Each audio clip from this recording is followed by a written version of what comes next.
How are you tonight, my friend? Are you perhaps listening from your bed, ready to drift slowly into sleep? Or maybe you are still awake, winding down after a long day. I wonder from which country you are joining me, and what time it might be right now where you are. Wherever you may be, I welcome you warmly. If you enjoy calm history stories like this, you can gently tap the like button, subscribe, and if you wish, turn on the little notification bell so you do not miss the next quiet tale. There is no rush, of course, and no pressure. Just settle in, breathe deeply, and let me take you back to Victorian England, where the fascination with ghost stories quietly grew. Close your eyes, if you like. Picture the streets of 19th century London or Manchester. The air is thick with fog rolling in from the river, and the faint glow of gas lamps lines the cobbled roads. Horses pull carriages through the damp night, while the sound of boots clicking against stone echoes in the mist. It is a world both familiar and distant, a time when families often spent evenings gathered indoors, away from the cold and soot of the industrial city. Around fireplaces, they found comfort in conversation, in reading aloud, and most especially in sharing stories.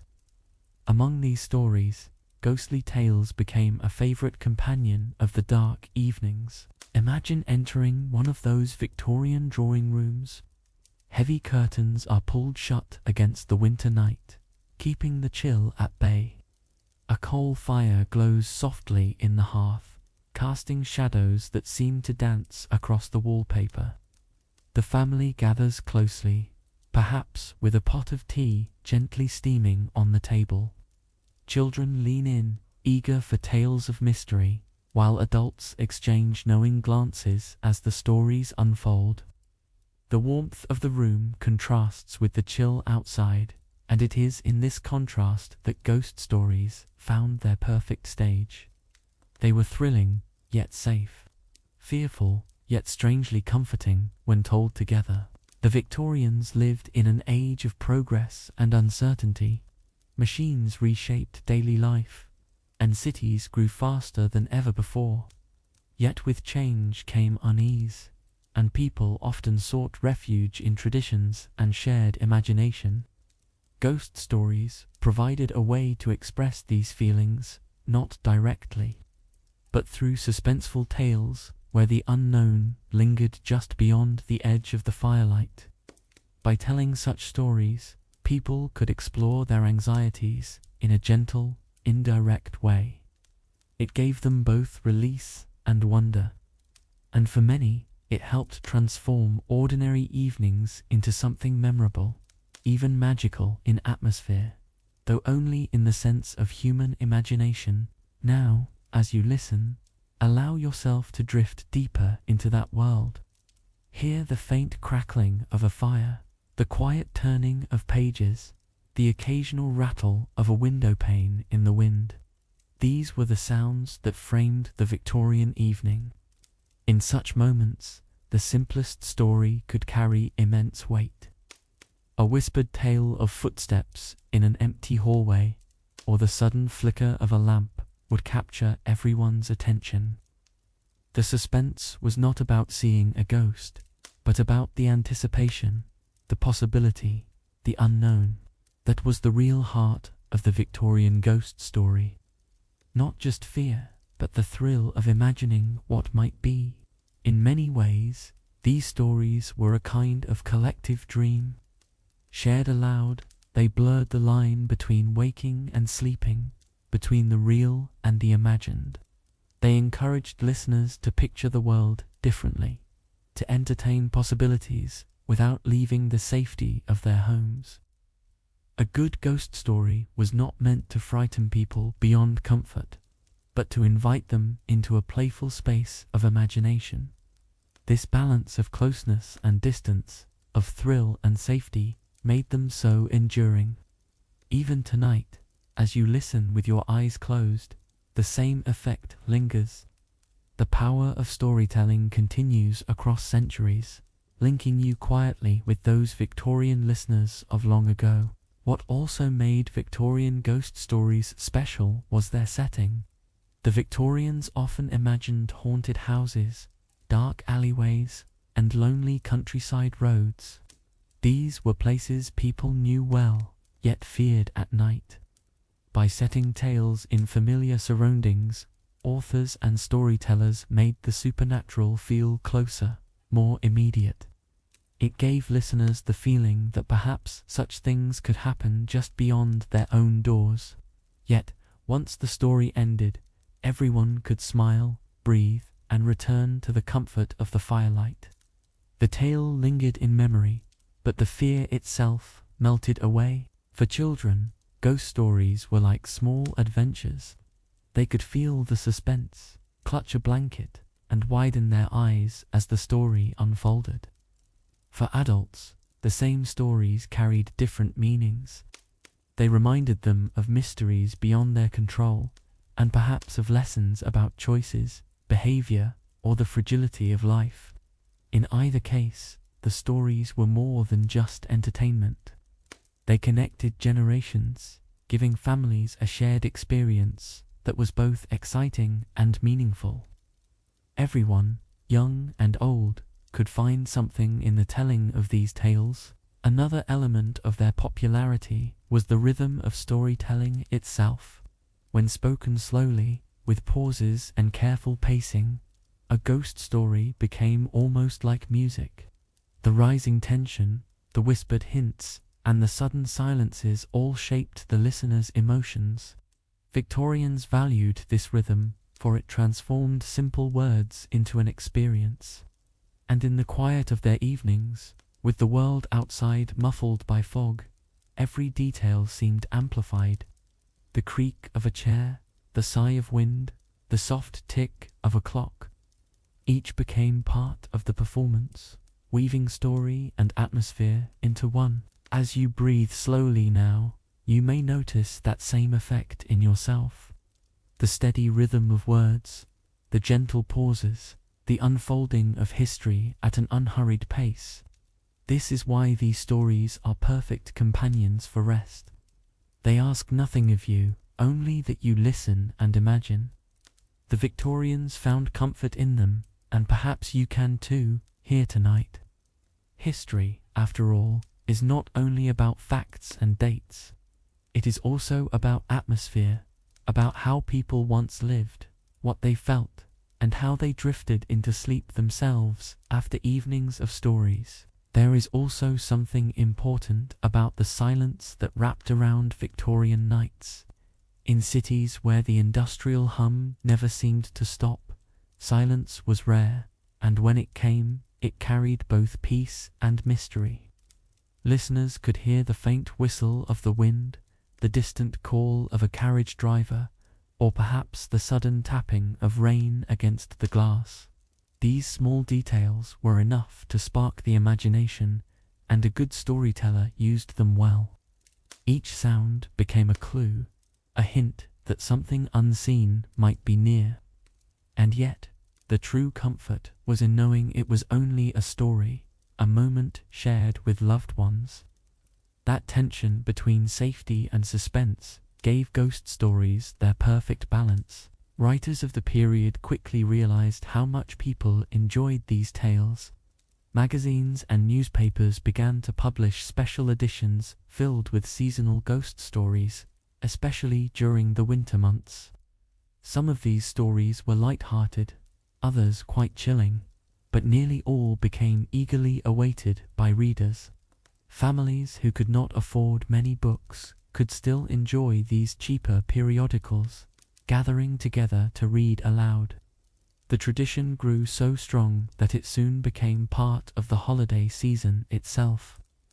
It was not unusual for people to expect a ghost story as part of their winter celebrations, alongside food, games, and songs. In this way, ghost stories became woven into the rhythm of the year, a reminder that even in festive times, the imagination craved mystery. When we look back, It may seem surprising that tales of spirits and hauntings were seen as entertainment for such respectable families. But for Victorians, these stories were more than fear. They were a chance to reflect, to question, and to find meaning.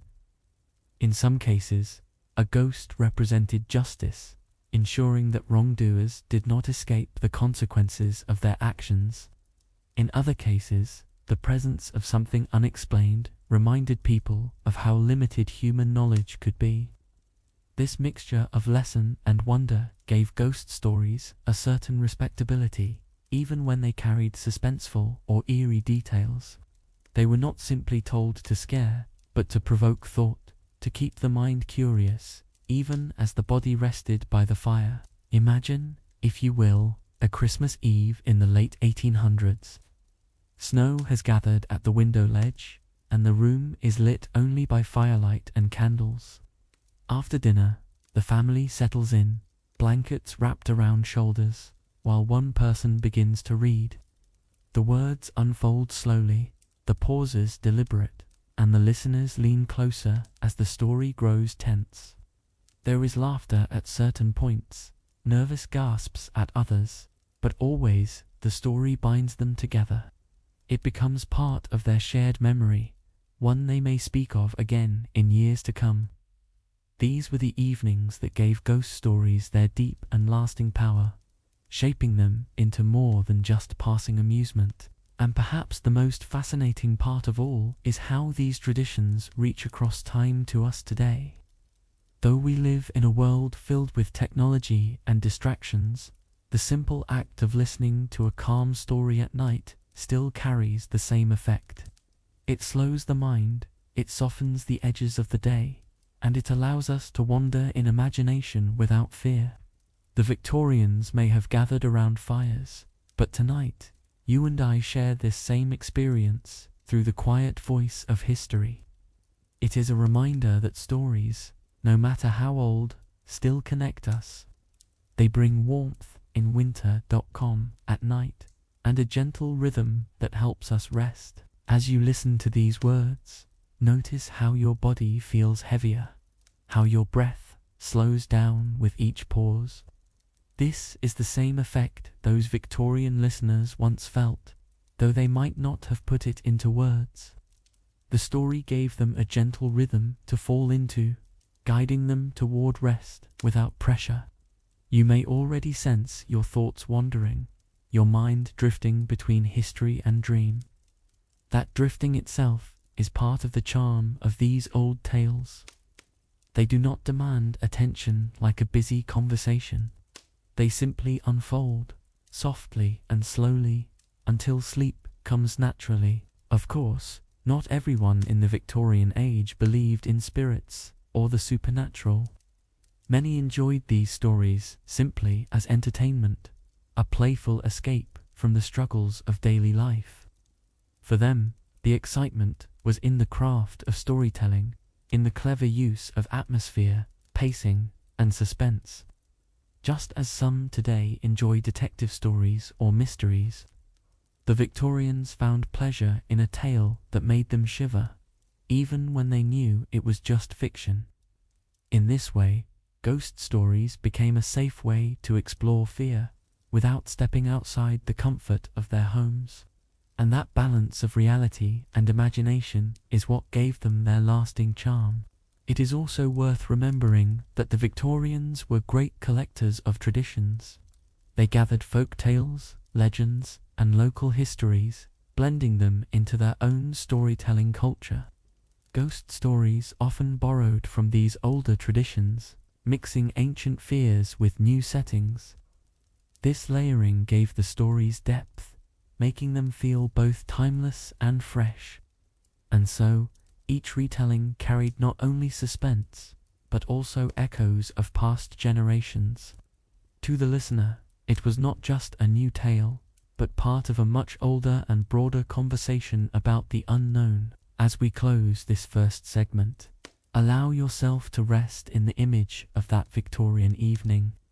A warm fire, a quiet room, and voices weaving stories into the night. You are not so different from those listeners long ago, letting words carry you slowly towards sleep. And before we move forward into the next parts of this journey, I would love to know what you think. If you feel comfortable, you can gently leave a comment below, perhaps sharing from which country you are listening, or what time of night it is for you. Your thoughts become part of this ongoing story, connecting us across places and moments. And with that, let us pause here before we continue deeper into the Victorian love for ghost stories. In the Victorian era, storytelling was one of the most cherished evening activities. With no radio to tune into, no television to flicker in the corner, and no screens to hold in their hands, families turned to words as their main source of connection. The act of reading aloud or simply listening created a rhythm that slowed down the day. It brought people together, allowing them to forget, for a while, the noise and hardship outside. Stories filled the silence of the night with imagination, and among them, ghost tales quickly rose to the top of popularity. Gatherings were simple but meaningful. A father or mother might read from a newspaper or magazine, while children leaned closer, eyes wide in curiosity. Neighbors sometimes visited each other's homes, bringing their own favorite stories to share. The voice of the storyteller carried across the room, steady and calm, shaping each listener's imagination in a unique way. In these quiet moments, the spoken word had power, painting vivid pictures without needing anything more than breath and attention. Storytelling was not just pastime, it was an experience shared by all who listened. Part of what made storytelling so valued was its flexibility. People could adapt stories to suit the mood of the evening, making them lighter or more chilling depending on the listeners. A tale that was frightening in one home might be told with humor in another. The storyteller controlled the pace, adding pauses, drawing out suspense, and softening the ending. This adaptability meant ghost stories could appeal to both children and adults. They could frighten just enough to create excitement, but not so much that anyone felt unsafe. That careful balance made them both popular and enduring. Printed material also played a growing role in this tradition. As printing technology became more affordable, serialized stories began to appear in magazines. These were often read aloud in the evenings, extending the reach of authors beyond their original pages. Families eagerly awaited the next installment, turning reading into an event, not just an individual habit. Ghost stories especially thrived in this format, because their suspenseful nature worked perfectly in short episodes. Each chapter ended with a lingering sense of curiosity, keeping readers and listeners hungry for more. The culture of storytelling went beyond just the home. Taverns, inns, and community spaces sometimes became places where stories were told.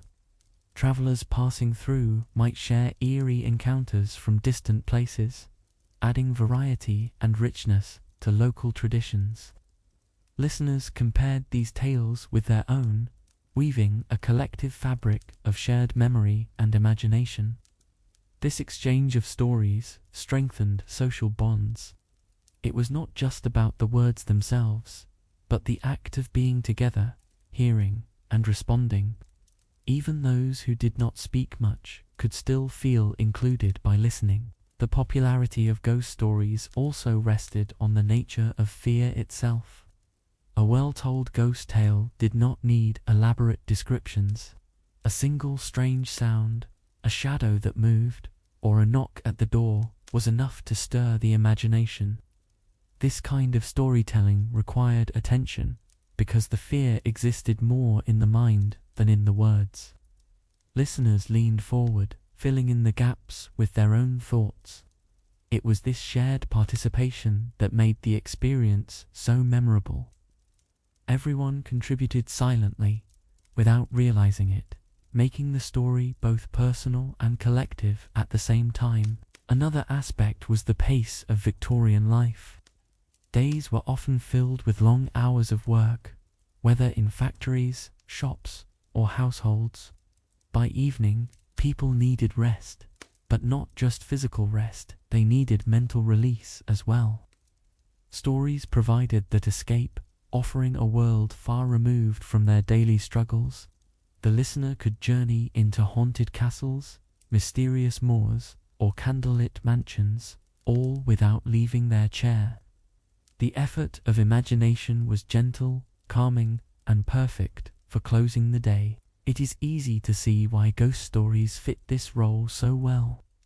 They were thrilling enough to capture attention, but quiet enough to be shared in dimly lit rooms. They stirred emotion without requiring movement. And unlike noisy forms of entertainment, storytelling demanded stillness, which suited evenings of rest.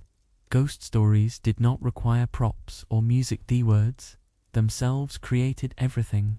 They were as light or as heavy as the voice that carried them, and this simplicity gave them a special charm. For children, the value was not only in the thrill, but also in the rhythm. The cadence of a story read aloud often lulled them toward sleep, even if they tried to resist. The suspense gave them a burst of energy, but the slow unfolding of words eventually soothed them into rest. Parents appreciated this, for it turned bedtime into a gentler process. Many childhood memories of the time included falling asleep to the sound of a familiar voice telling stories, and in that sense, ghost stories were not just about fear. They were also about comfort. In the larger culture, storytelling helped maintain traditions. Older tales from rural areas found their way into city homes, while new tales written by authors became part of family routines. The blend of old and new kept the tradition alive, making it both timeless and current. Ghost stories symbolized this balance perfectly, rooted in ancient fears, yet always capable of being reshaped for modern times. In every home, the telling was slightly different, yet the essence remained the same. A shared sense of wonder, of possibility, of mystery that filled the Victorian night. The structure of ghost stories made them especially effective in Victorian homes. They often began slowly, with calm descriptions of ordinary life, before introducing a subtle detail that felt out of place. A door left ajar, a candle flickering without reason, or footsteps echoing in an empty hall. These small beginnings were easy for listeners to follow, and they gently pulled everyone deeper into the story. The gradual rise of suspense mirrored the natural rhythm of conversation, making the story feel less like performance and more like shared experience. This accessible form made ghost tales a perfect fit for evenings around the fire. As magazines and journals circulated widely, they often included seasonal ghost stories timed for winter nights. Some became so popular that readers saved entire collections year after year, passing them along to friends or relatives. The stories were cheap, portable, and easy to share, which made them part of the growing reading culture. Reading aloud extended their life even further, as a single story could ripple through an entire community by word of mouth. This constant retelling kept stories alive in memory, even after the original paper had faded or been discarded. There was also a sense of performance involved. A skilled storyteller would lean into the silence, lower their voice at just the right moment, and allow the fire's crackle to fill the pause. The listeners, half eager and half nervous, would glance at the shadows on the wall, as if expecting them to move. This interplay of voice, silence, and imagination made the experience immersive without the need for props or costumes. Every living room, every parlor, could become a small stage for suspense. The simplicity of this performance made ghost stories both intimate and powerful. Victorian society placed great value on shared cultural experiences. Just as people sang songs together, played games, or read poetry, they told ghost stories as part of the same rhythm of life. These activities gave families a sense of stability and belonging, especially in times of social and technological upheaval. A story was more than just entertainment, it was a ritual, a reminder that despite changes outside, the home remained a place of unity. In this way, ghost storytelling supported not only imagination but also social connection. Listeners often carried the memory of these stories long after the night ended. A child might replay the details in their head while falling asleep, or recall the story the next day at school. Adults, too, found themselves reflecting on certain images or lessons from the tales. The stories had a way of lingering, not like frightening nightmares, but like puzzles waiting to be solved.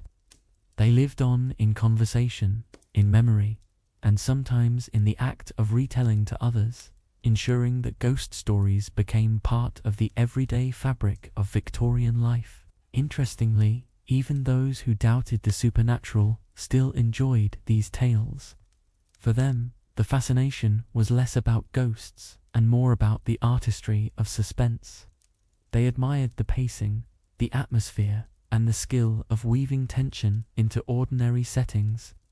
This meant ghost stories appealed to a broad audience, uniting people with very different beliefs under the same blanket of imagination. The stories worked not because of what they claimed, but because of how they were told. And that timeless craft ensured their survival from one generation to the next. Storytelling was also a kind of education in disguise. Children learned to listen closely, to imagine vividly, and to interpret meaning beyond the surface. Adults practiced patience, taking in slow rhythms that contrasted with the rush of daily work. The ghost story was a teacher, though softly, guiding people toward attentiveness, empathy, and creativity. Even if they did not realize it, the Victorians were training their minds each evening, strengthening memory and imagination with every tale. By the late 19th century, the tradition of ghost storytelling had become so widespread that it was almost expected. To gather without at least one tale of the eerie felt incomplete, especially during the darker months. Families looked forward to these moments as much as to meals or games. The story became part of the heartbeat of the household, a quiet ritual that repeated itself in countless homes across the nation. It is no wonder that even today, echoes of that tradition remain with us whenever we enjoy a suspenseful tale at night. When we look back on this tradition now, it is not just the stories themselves that matter. It is the atmosphere they created, the way they turned ordinary evenings into something memorable.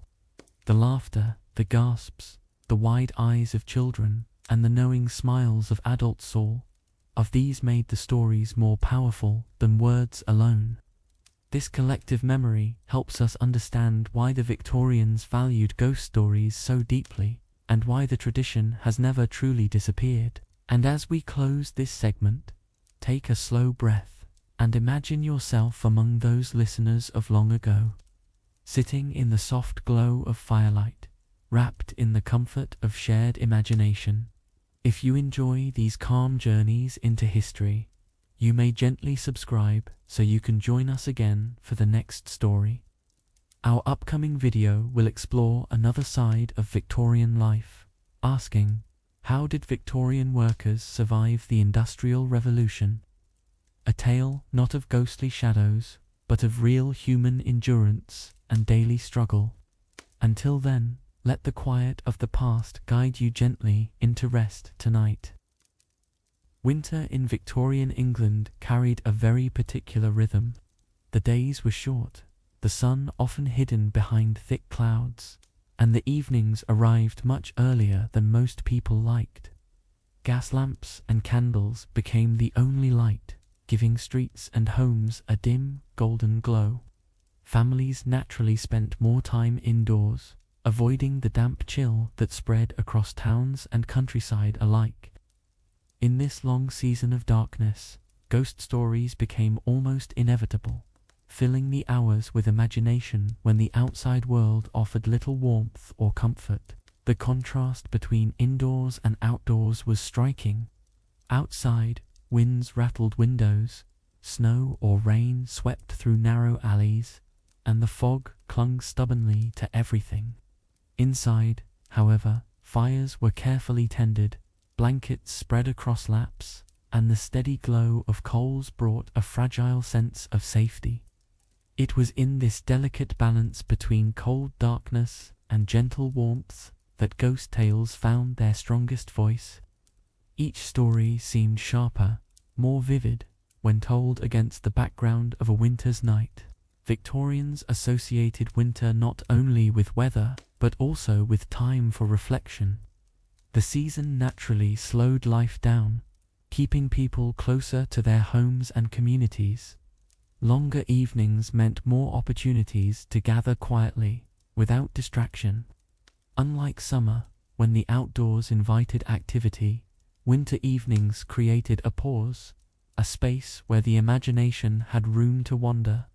Ghost stories fit neatly into this rhythm, offering both entertainment and a way to fill the heavy silence of long nights. These stories were often tied to festive traditions. Around Christmas in particular, ghost tales became part of the celebration, surprisingly mixed with joy, music, and feasting. The dark nights of December made such stories more atmospheric, while the comfort of family and food balanced out the fear they carried. For Victorians, there was no contradiction in telling a chilling story beside a decorated tree. Rather, the two experiences complemented each other, reminding people of light and darkness existing side by side. The winter season made room for both cheer and shivers. The fire itself played a central role. Its flickering light and soft crackle created the perfect backdrop for suspenseful tales. Shadows stretched across the walls, bending and shifting in ways that seemed alive. Listeners could not help but let their minds wander, imagining shapes within the movement of the flames. This natural atmosphere gave ghost stories their stage, without need for special effects or theatrical tricks. The season provided everything a storyteller required: darkness, silence, and a fire to gather around. In countryside homes, the setting could be even more dramatic.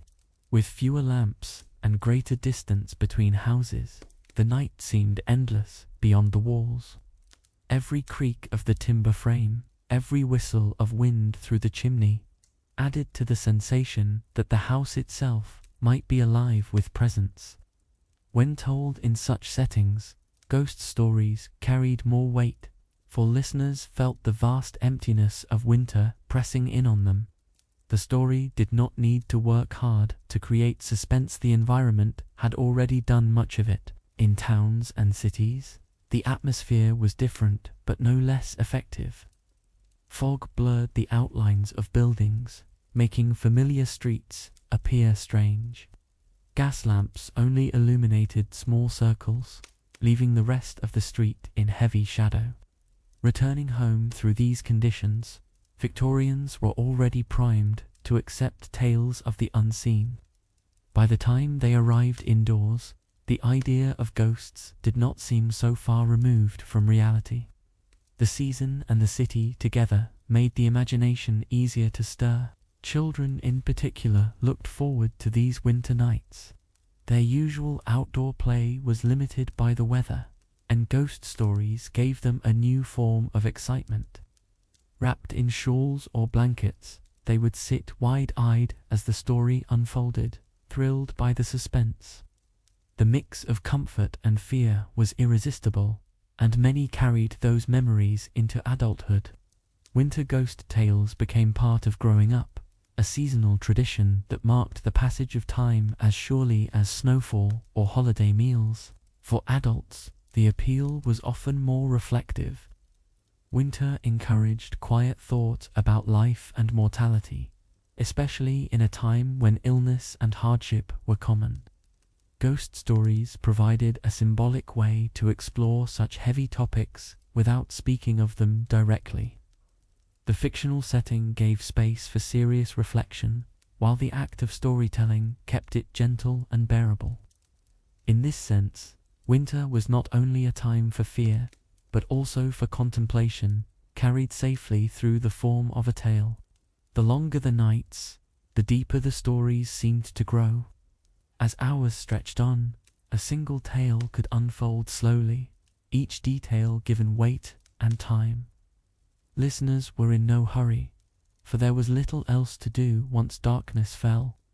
This slow unfolding made ghost stories particularly suited to winter, when patience was easier to find and the world outside demanded less. It is no wonder, then, that the season became forever linked with the tradition of telling such tales, a link that still lingers today. As the night deepened, silence often wrapped itself around the house, like a heavy blanket. Outside, the world seemed distant and muffled, broken only by the occasional sound of wind or the creak of ice on rooftops. This quietness created a stage for the imagination, where the simplest noise inside a settling beam, a dripping pipe, could spark thoughts of something unseen. Victorians leaned into this atmosphere, letting it shape the tone of their ghost stories. What in summer might have seemed ordinary became charged with mystery in winter. The pace of life slowed as well. With shorter days, there was little reason to stay active long into the night. Families adjusted their routines, finding themselves indoors much earlier than at other times of year. These hours needed filling, and storytelling answered that need perfectly. It required no special tools, cost nothing, and yet provided hours of engagement. Ghost tales, in particular, turned long nights into experiences, stretching time into something memorable rather than tedious. Another reason winter matched so well with ghost stories was its natural symbolism. Cold, darkness, and stillness carried associations that easily blended with themes of mystery and uncertainty. For Victorians, who lived closer to nature's rhythms than many of us today, these connections felt natural and persuasive. A sudden chill in a room could be explained by a draft, but it could just as easily become part of a story's suspense. The season itself seemed to conspire with the storyteller, adding authenticity to the tale. In larger houses, where corridors stretched long and rooms were seldom used, the atmosphere could feel even more haunting during winter. Vast spaces grew cold quickly, and the echoes of footsteps seemed sharper in the still air. Servants and family members alike sometimes reported feelings of unease when moving through such places at night. These impressions, whether real or imagined, became fertile ground for stories told later by the fire. The architecture of the home, paired with the season, amplified the mood of suspense. Travel during winter nights added another layer to the tradition. Stagecoaches rattled along dark country roads, lanterns swaying weakly against the blackness. Passengers, huddled together under blankets, often shared eerie stories to pass the time and distract from the discomfort of the journey. For them, the tale was both a pastime and a charm, a way of transforming the fear of the road into something bearable. These traveling stories spread from town to town, carrying the tradition far beyond individual homes. The festive season also strengthened the bond between ghost stories and winter. During Christmas gatherings, when families came together from near and far, storytelling was already a key feature of the celebration. Adding ghost tales to the mix gave the evening a sharper edge, contrasting the joy of reunion with a thrill of suspense. This combination of warmth and shiver became uniquely Victorian, setting their winter traditions apart from other times of the year. It was a reminder that light shines brighter when set against shadow. For children, winter ghost stories often blurred into dreams. The flicker of firelight, the sound of wind outside, and the soft rhythm of a voice combined into something hypnotic. Many drifted into sleep before the story was finished, carrying fragments of it into their imagination. These moments created powerful memories, tying the comfort of family to the thrill of suspense. As adults, they looked back on such nights not with fear but with nostalgia, cherishing the way stories made winter feel less harsh. Adults, too, carried something lasting from these winter evenings. The tales were not only a pastime but a chance to think more deeply about life's mysteries. The season's natural stillness encouraged reflection, and ghost stories gave that reflection a form, a narrative to hold onto. In a time when daily life was filled with uncertainty, illness, and hardship, this kind of reflection was both meaningful and necessary. The story allowed serious thoughts to be entertained gently, wrapped in the safe distance of fiction. The shared experience of ghost stories in winter also reinforced community.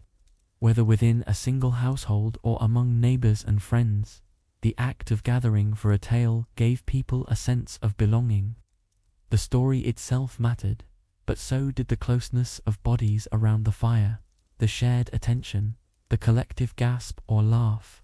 These details transformed winter nights into something more than just an endurance of cold. They became memories of togetherness, preserved long after the season ended. Looking back, it becomes clear that winter was not simply the backdrop for Victorian ghost stories, it was their partner.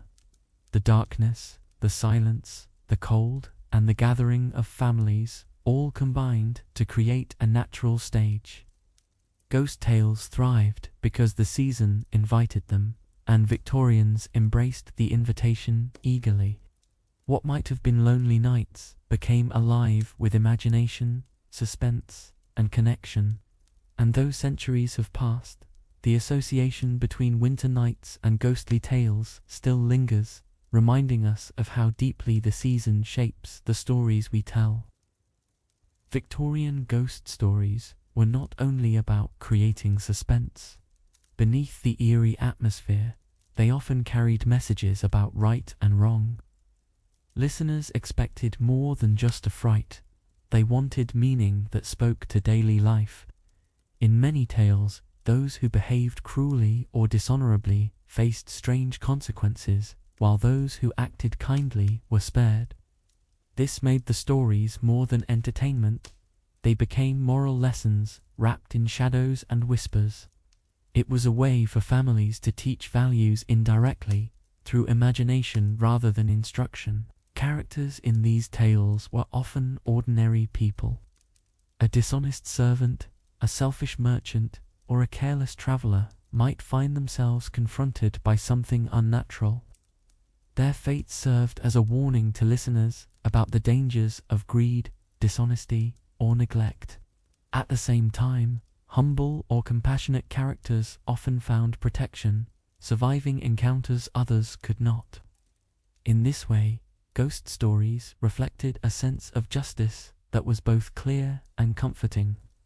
Wrongdoing did not go unnoticed, even if the law or society failed to act. For children, these stories became memorable lessons.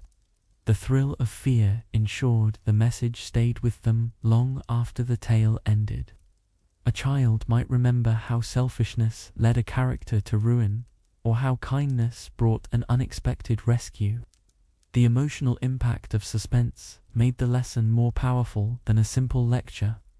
Parents understood this effect and often chose stories carefully, ensuring that the moral meaning was strong enough to guide behavior. It was storytelling as both entertainment and subtle teaching. In Victorian society, morality was central to daily life. Religion, tradition, and social expectations all emphasized proper conduct. Ghost stories, by weaving morality into their plots, reinforced these values in a memorable way. A haunting could symbolize the weight of guilt or the lingering consequences of harmful actions. This made the stories resonate not only as tales of fear but also as reflections of conscience. Listeners recognized the underlying themes, even if they focused outwardly on the suspense. The atmosphere of the story often reflected its lesson. A character's deceit might be mirrored by shadows growing darker in their home, or by unexplainable noises that disturbed their sleep. The unease of the haunting symbolized their troubled spirit, reminding listeners that actions carried hidden costs. When the character admitted their fault or sought forgiveness, the disturbance often faded, leaving peace behind. These symbolic patterns allowed ghost stories to act like parables, simple enough to follow yet deep in their meaning. They spoke to both imagination and conscience. Writers of the time understood the appeal of this approach. They crafted stories where suspense kept readers engaged, while morality gave the tale weight. Charles Dickens, for example, famously used supernatural elements to highlight themes of compassion, redemption, and social responsibility.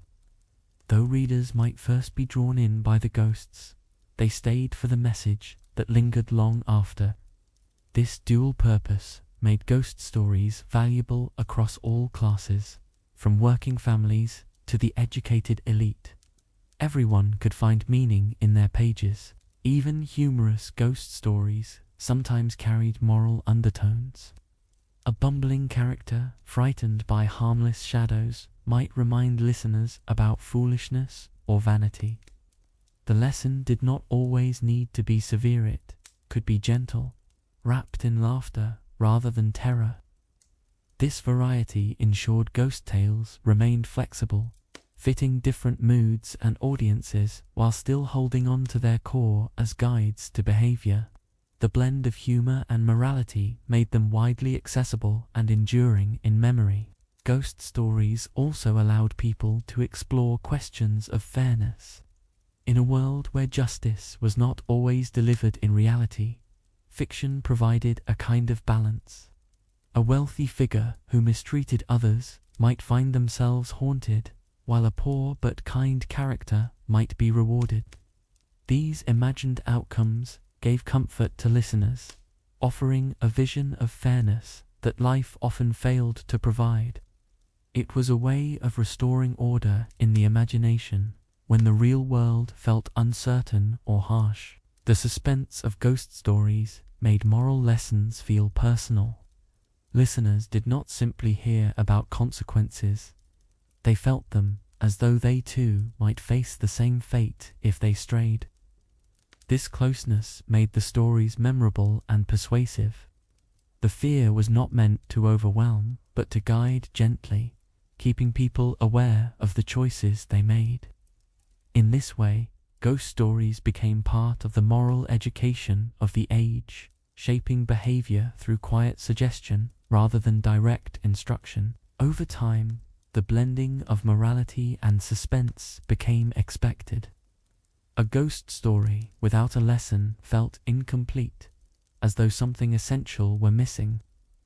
Listeners sought not just thrills, but meaning, a sense that the world contained order even in the midst of mystery.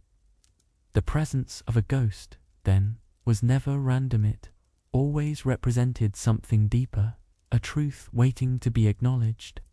This understanding gave Victorian ghost stories their unique character, making them stand apart from simple tales of fright. The way these lessons were told often reflected the cultural mood of the time. Victorian society placed great value on discipline, respect, and honesty, and ghost stories mirrored these ideals. A tale of a dishonest shopkeeper might not only thrill its listeners, but also serve as a reminder that dishonesty could not remain hidden forever.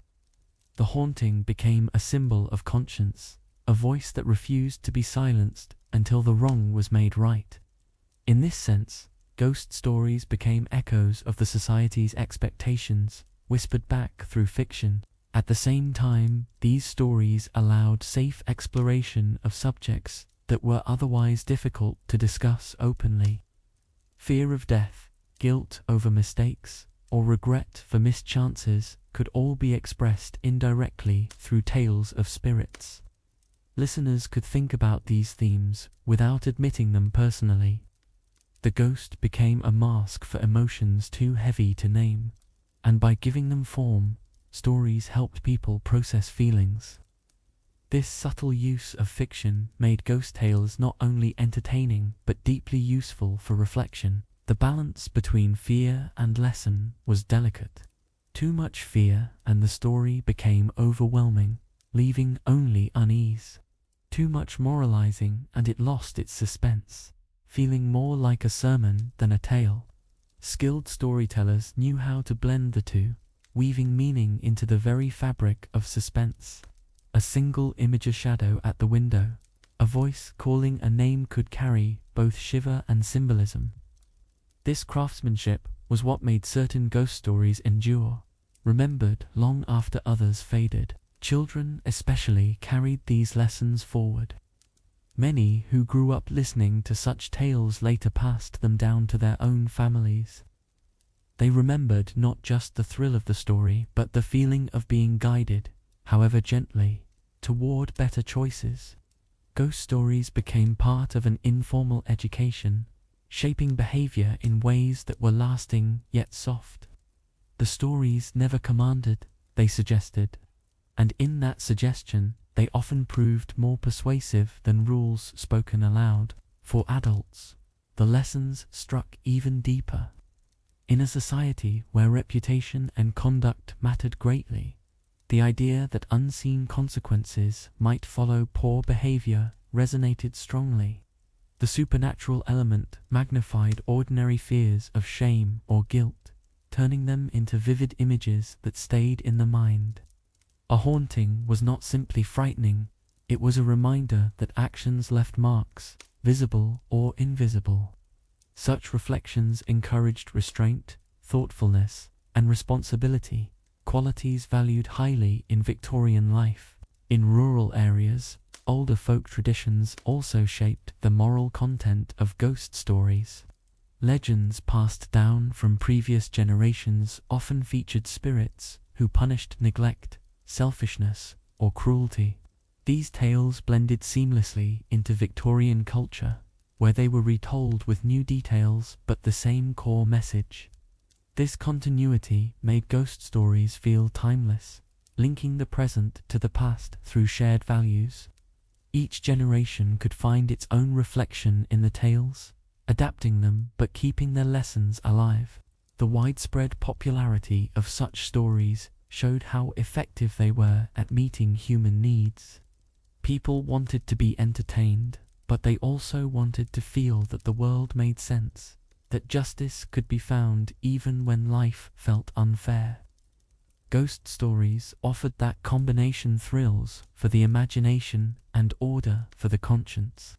They became an outlet for fear, while at the same time reinforcing hope that actions mattered. This mixture gave them a staying power that went beyond fashion or fad. Even when readers or listeners did not consciously focus on the lessons, the ideas lingered. A phrase, an image, or a character's fate could return to the mind days later, shaping thoughts quietly. This was part of the magic of storytelling, its ability to reach deeper than simple facts or arguments.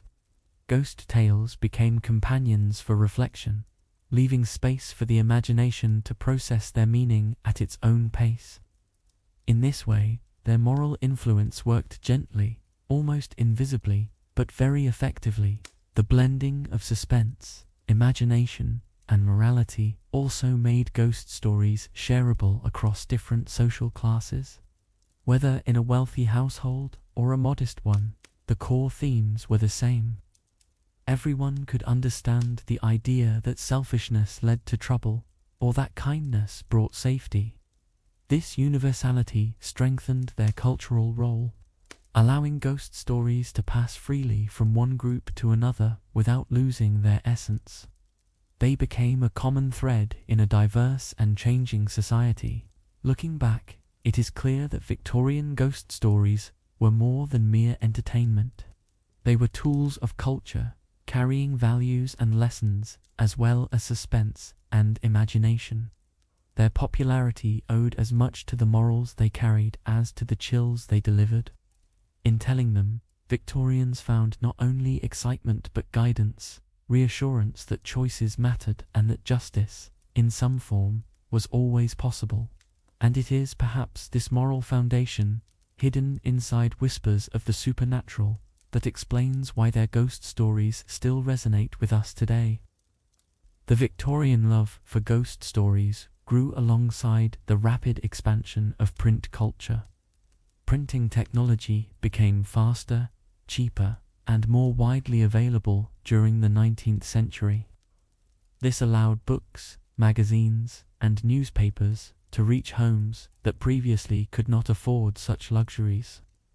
The printed word spread across cities and countryside, carrying with it tales of suspense and imagination. Ghost stories, once passed by word of mouth, now appeared in ink, where they could be read and reread, shared and treasured. Magazines played a special role in this development. They often featured serialized stories, short chapters printed in weekly or monthly editions. Families eagerly awaited the arrival of each issue, gathering to read aloud the latest installment. The suspense of ghost stories fit perfectly with this format, leaving readers curious for the next part. Authors understood this appeal and crafted their tales to end on mysterious notes, ensuring excitement lingered until the following edition. The printed page became a bridge between imagination and everyday life. Newspapers too became important carriers of ghostly tales. Alongside reports of politics, trade, and local news, editors often included seasonal stories to attract readers. During winter, ghost stories became expected features, especially around Christmas. Readers turned the pages not only for information but also for entertainment, blending fact and fiction in the same publication. This combination gave ghost stories a wider audience, reaching even those who might not usually seek out books. The convenience of newspapers helped spread these tales across all levels of society. The affordability of printed material was another crucial factor. Books and magazines were no longer restricted to the wealthy. With cheaper printing methods, even working families could purchase or borrow collections of ghost stories. Circulating libraries and lending clubs further expanded access, allowing people to share stories without great expense. The democratization of reading meant ghost stories reached more ears than ever before. What had once been limited to fireside oral tradition now became a printed phenomenon, carried into countless homes. Authors quickly recognized the opportunity this provided. Some wrote specifically for magazines, tailoring their stories to fit short formats that could be read aloud in a single evening. Others produced collections of ghostly tales, marketed directly to the public as seasonal entertainment. The growing appetite for such works encouraged creativity and competition, leading to a flood of stories that ranged from chilling to humorous.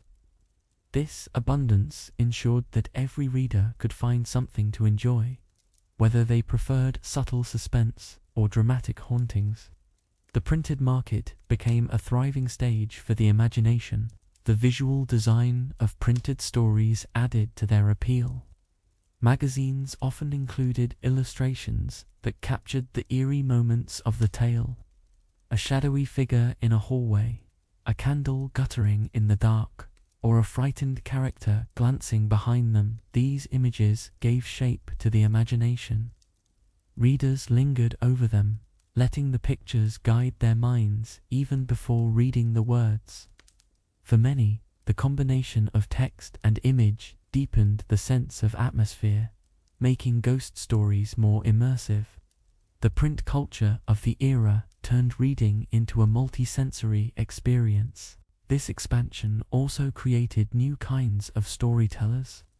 Not all authors were famous. Many local writers contributed short stories to regional publications, hoping to catch the growing demand.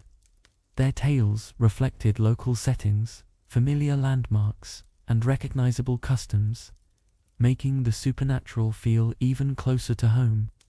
Readers found particular delight in seeing places they knew transformed into sites of mystery. In this way, print culture gave voice to many perspectives, ensuring a variety of ghostly traditions flourished. It was not only London or big cities that shaped the stories, small towns and rural areas had their say as well. The circulation of stories across regions created a shared cultural landscape. A tale printed in one town might travel quickly to another, retold by readers or clipped and mailed to friends. This spread helped unify Victorian society in a small way, giving people across distances a common set of tales to discuss. Ghost stories became conversation starters, references, and shared experiences, not bound by geography. The printed word turned private moments of reading into part of a larger cultural network. In this way, ghost stories contributed to a sense of shared imagination across the nation. Literary figures of the time also played a role in elevating ghost stories. Writers like Charles Dickens, Elizabeth Gaskell, and others included supernatural elements in their work, giving the genre greater respectability.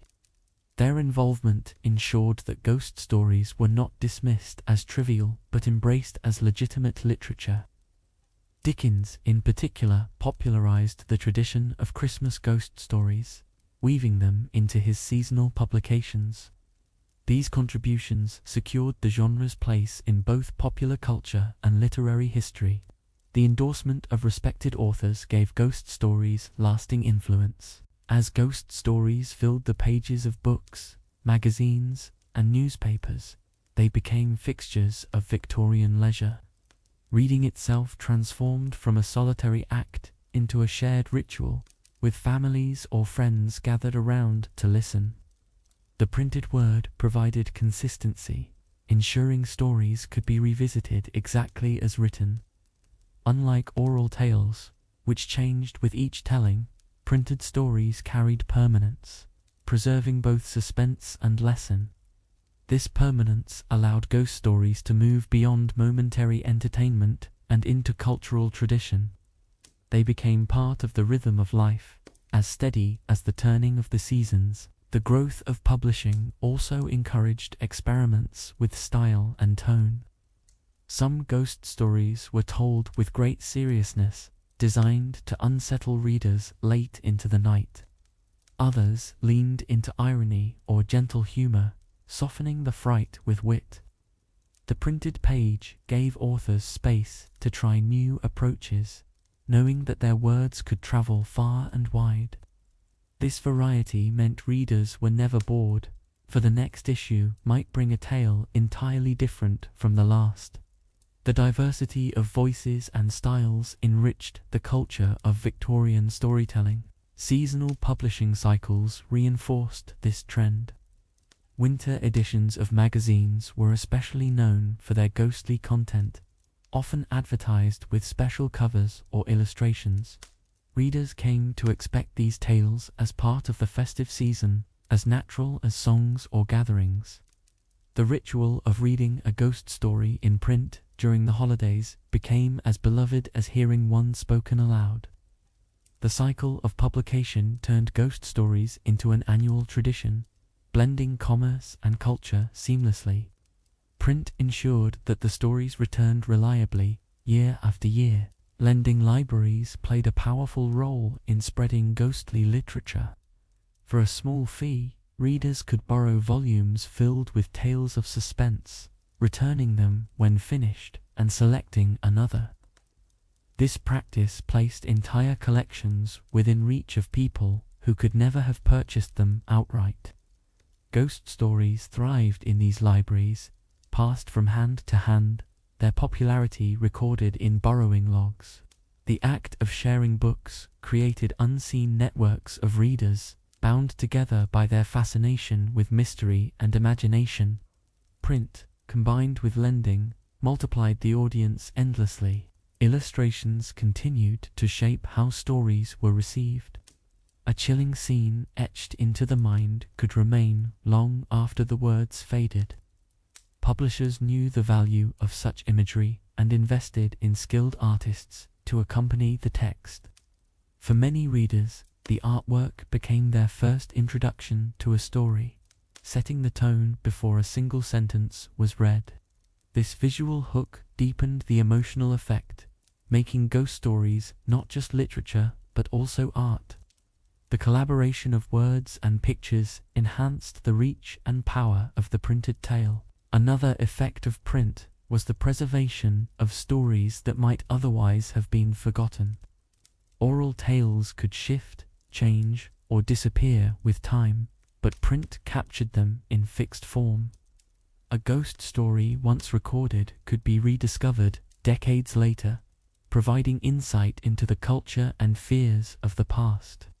This permanence gave ghost stories a kind of immortality, allowing them to outlive their authors and original readers. Today, we still read many Victorian tales because of this preservation. The print culture gave ghost stories endurance beyond any single moment. The commercial success of ghost stories also reflected a changing society.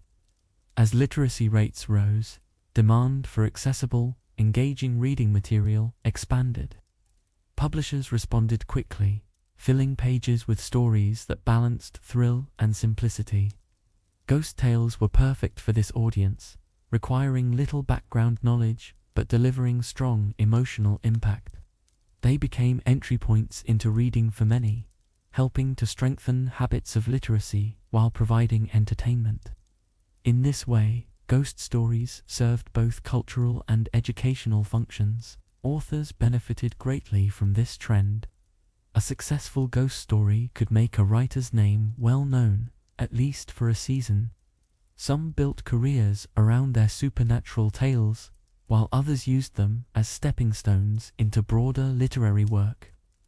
The market rewarded creativity and imagination, giving opportunities to writers who might otherwise have been overlooked. Print culture thus created not only readers but also a community of storytellers sustained by public demand. Ghost stories were at the heart of this literary ecosystem. The expansion of railways further amplified the reach of printed material. Newspapers and magazines could be delivered faster and farther than ever before, ensuring that even distant towns had access to the same ghostly tales as the cities. This infrastructure connected readers across regions, giving ghost stories a national presence. A person in a quiet village and another in a bustling city might read the same tale within days of each other, sharing in the same suspense. The spread of print became a powerful equalizer, bringing culture into every corner of Victorian life. Ghost stories in print also adapted to changing tastes over time. Some decades favored darker, more psychological tales, while others preferred lighter, more playful versions. The flexibility of the genre allowed it to evolve without losing its appeal. Because print preserved older stories while publishing new ones, readers could enjoy a spectrum of styles at once. This layering of past and present kept the genre fresh, ensuring that ghost stories never felt outdated, even as society itself transformed. By the end of the 19th century, ghost stories had become inseparable from the culture of reading. Print had carried them from parlors and firesides into libraries, trains, and public houses. They were no longer confined to spoken word, but woven into the very fabric of Victorian publishing. The rise of print culture gave ghost stories permanence, variety, and reach beyond what oral tradition alone could achieve. Through ink and paper, they became both private companions and shared experiences, linking countless readers in the quiet thrill of imagination. Their survival into modern times is proof of the power that print gave them. The Victorian age was marked by great leaps in science and discovery. Railways crossed the land, electricity began to spread, and new inventions reshaped daily life. Alongside these advances, new theories about nature, medicine, and the human mind challenged old ways of thinking. Yet, for all the progress, mysteries still remained unsolved, and uncertainty lingered at the edges of knowledge. This balance between understanding and the unknown created the perfect ground for ghost stories.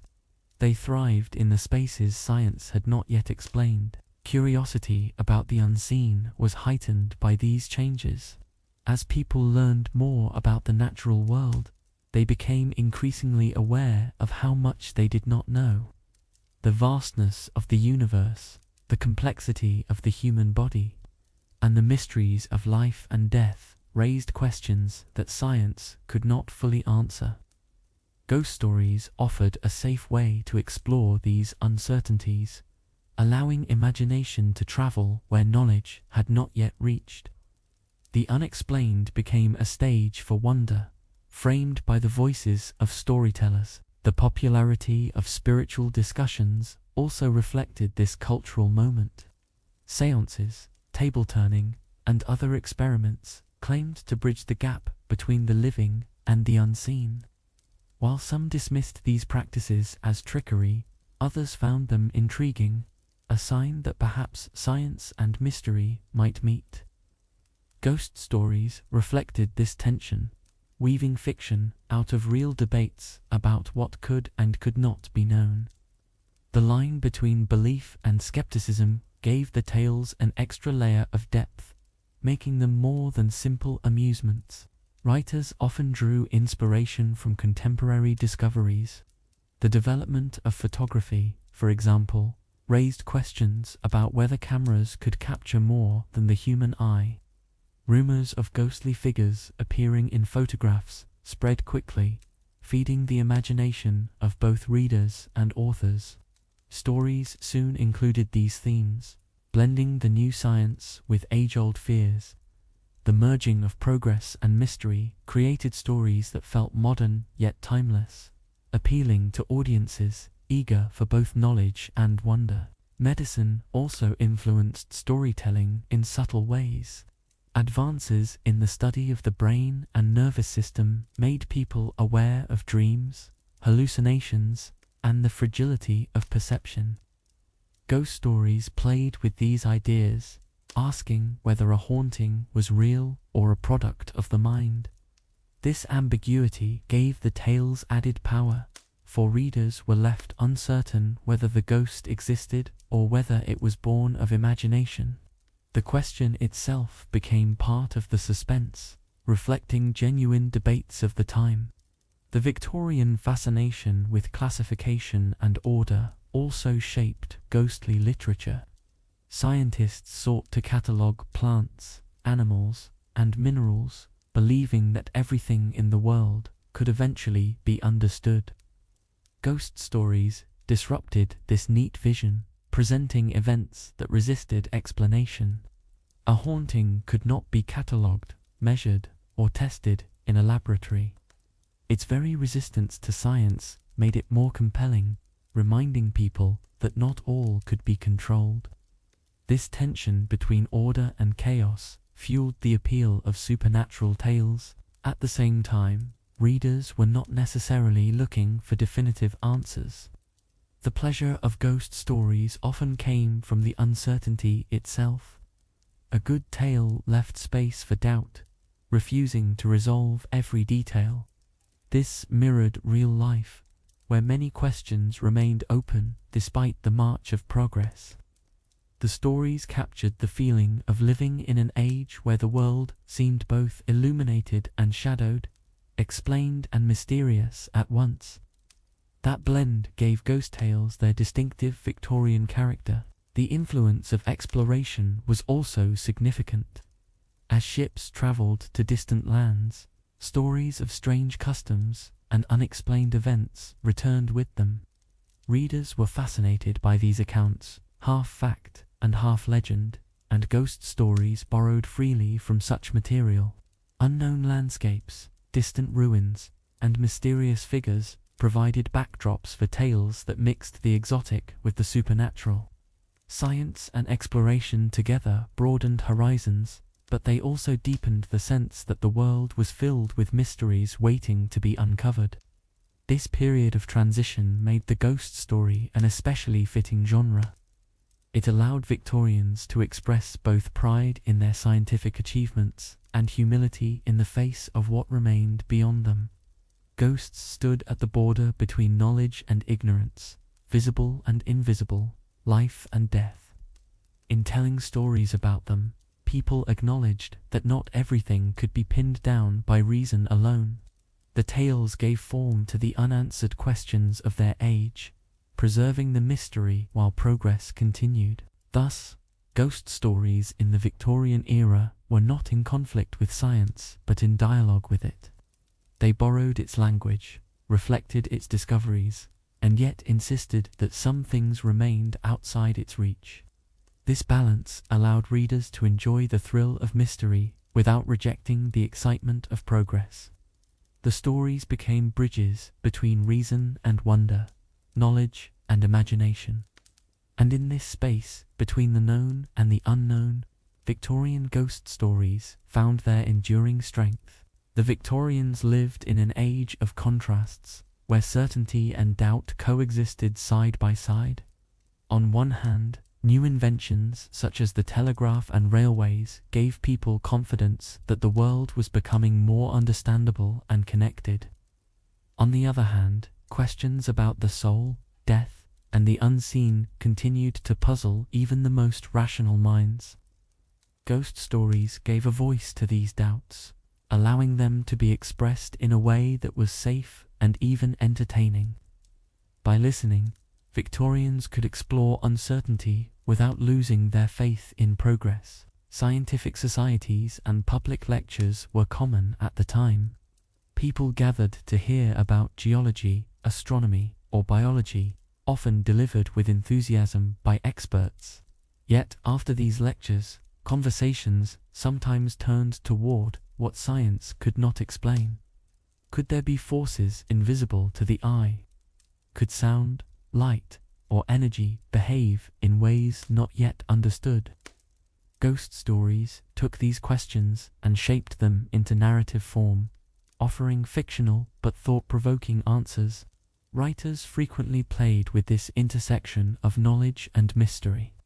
A character might be a scientist confronted by something beyond their instruments, or a doctor puzzled by symptoms that no medicine could explain. These figures reflected the anxieties of the time, as even learned individuals were shown to face limits in their understanding. The tension between what could be measured and what could not made stories compelling, reminding readers that science, though powerful, was not complete. This gave the ghost story an enduring resonance in an age of discovery. For everyday readers, the mystery of the unseen also blended with daily experiences.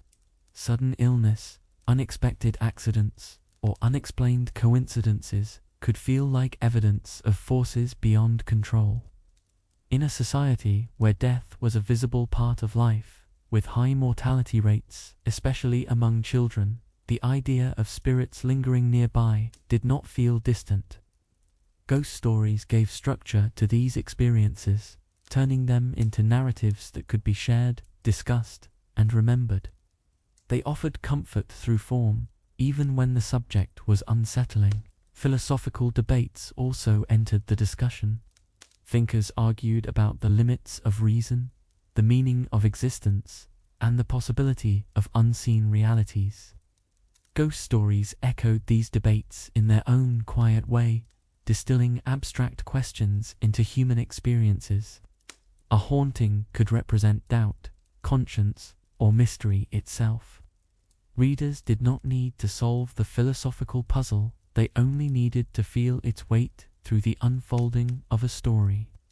This translation of thought into narrative gave ghost stories lasting depth. The fascination with electricity played an unusual role. Early experiments with electrical currents seemed almost magical to those who witnessed them. Sparks, shocks, and lights, produced by invisible forces, suggested hidden energies within the world. Ghost stories sometimes borrowed these themes, imagining spirits as forms of energy or light, blending scientific wonder with supernatural imagery.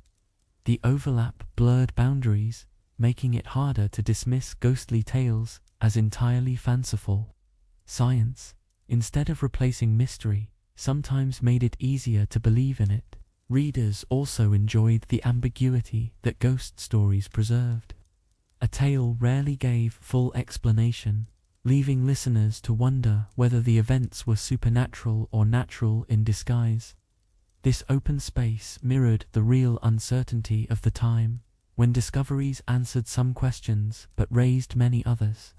The ghost story's refusal to explain everything matched the feeling of living in a world that was both clearer and more mysterious than before. Ambiguity itself became part of the pleasure. Travel and empire also shaped Victorian imagination. As news arrived from distant parts of the world, filled with strange plants, animals, and customs, the idea of mystery expanded beyond the local landscape. Ghost stories sometimes set their scenes in foreign lands, where unfamiliar surroundings amplified the sense of the unknown. These stories reflected both curiosity and anxiety about a world growing larger and less familiar. The reach of empire brought back knowledge, but it also carried shadows of mystery that storytellers eagerly used. The influence of science and mystery did not diminish the ghost story, it strengthened it. The very fact that people debated, doubted, and wondered about unseen forces made the tales more relevant, not less. Readers wanted to think, to question, and to imagine, and ghost stories gave them that opportunity without demanding firm answers. In this way, the genre grew alongside progress rather than against it, thriving in the space between what was known and what was yet to be discovered. Looking back, it becomes clear that Victorian ghost stories were products of their age, shaped by both confidence in science and fascination with the mysterious. They reflected the contradictions of the time, where progress illuminated the world but left shadows that seemed deeper than ever. In these shadows, storytellers found endless inspiration, and readers found both thrill and reflection. The influence of science did not silence ghost stories, it gave them new life, ensuring they would endure long after the Victorian era ended. And in their quiet balance of knowledge and mystery, they remain powerful even today. Life in Victorian cities was often noisy, crowded, and exhausting.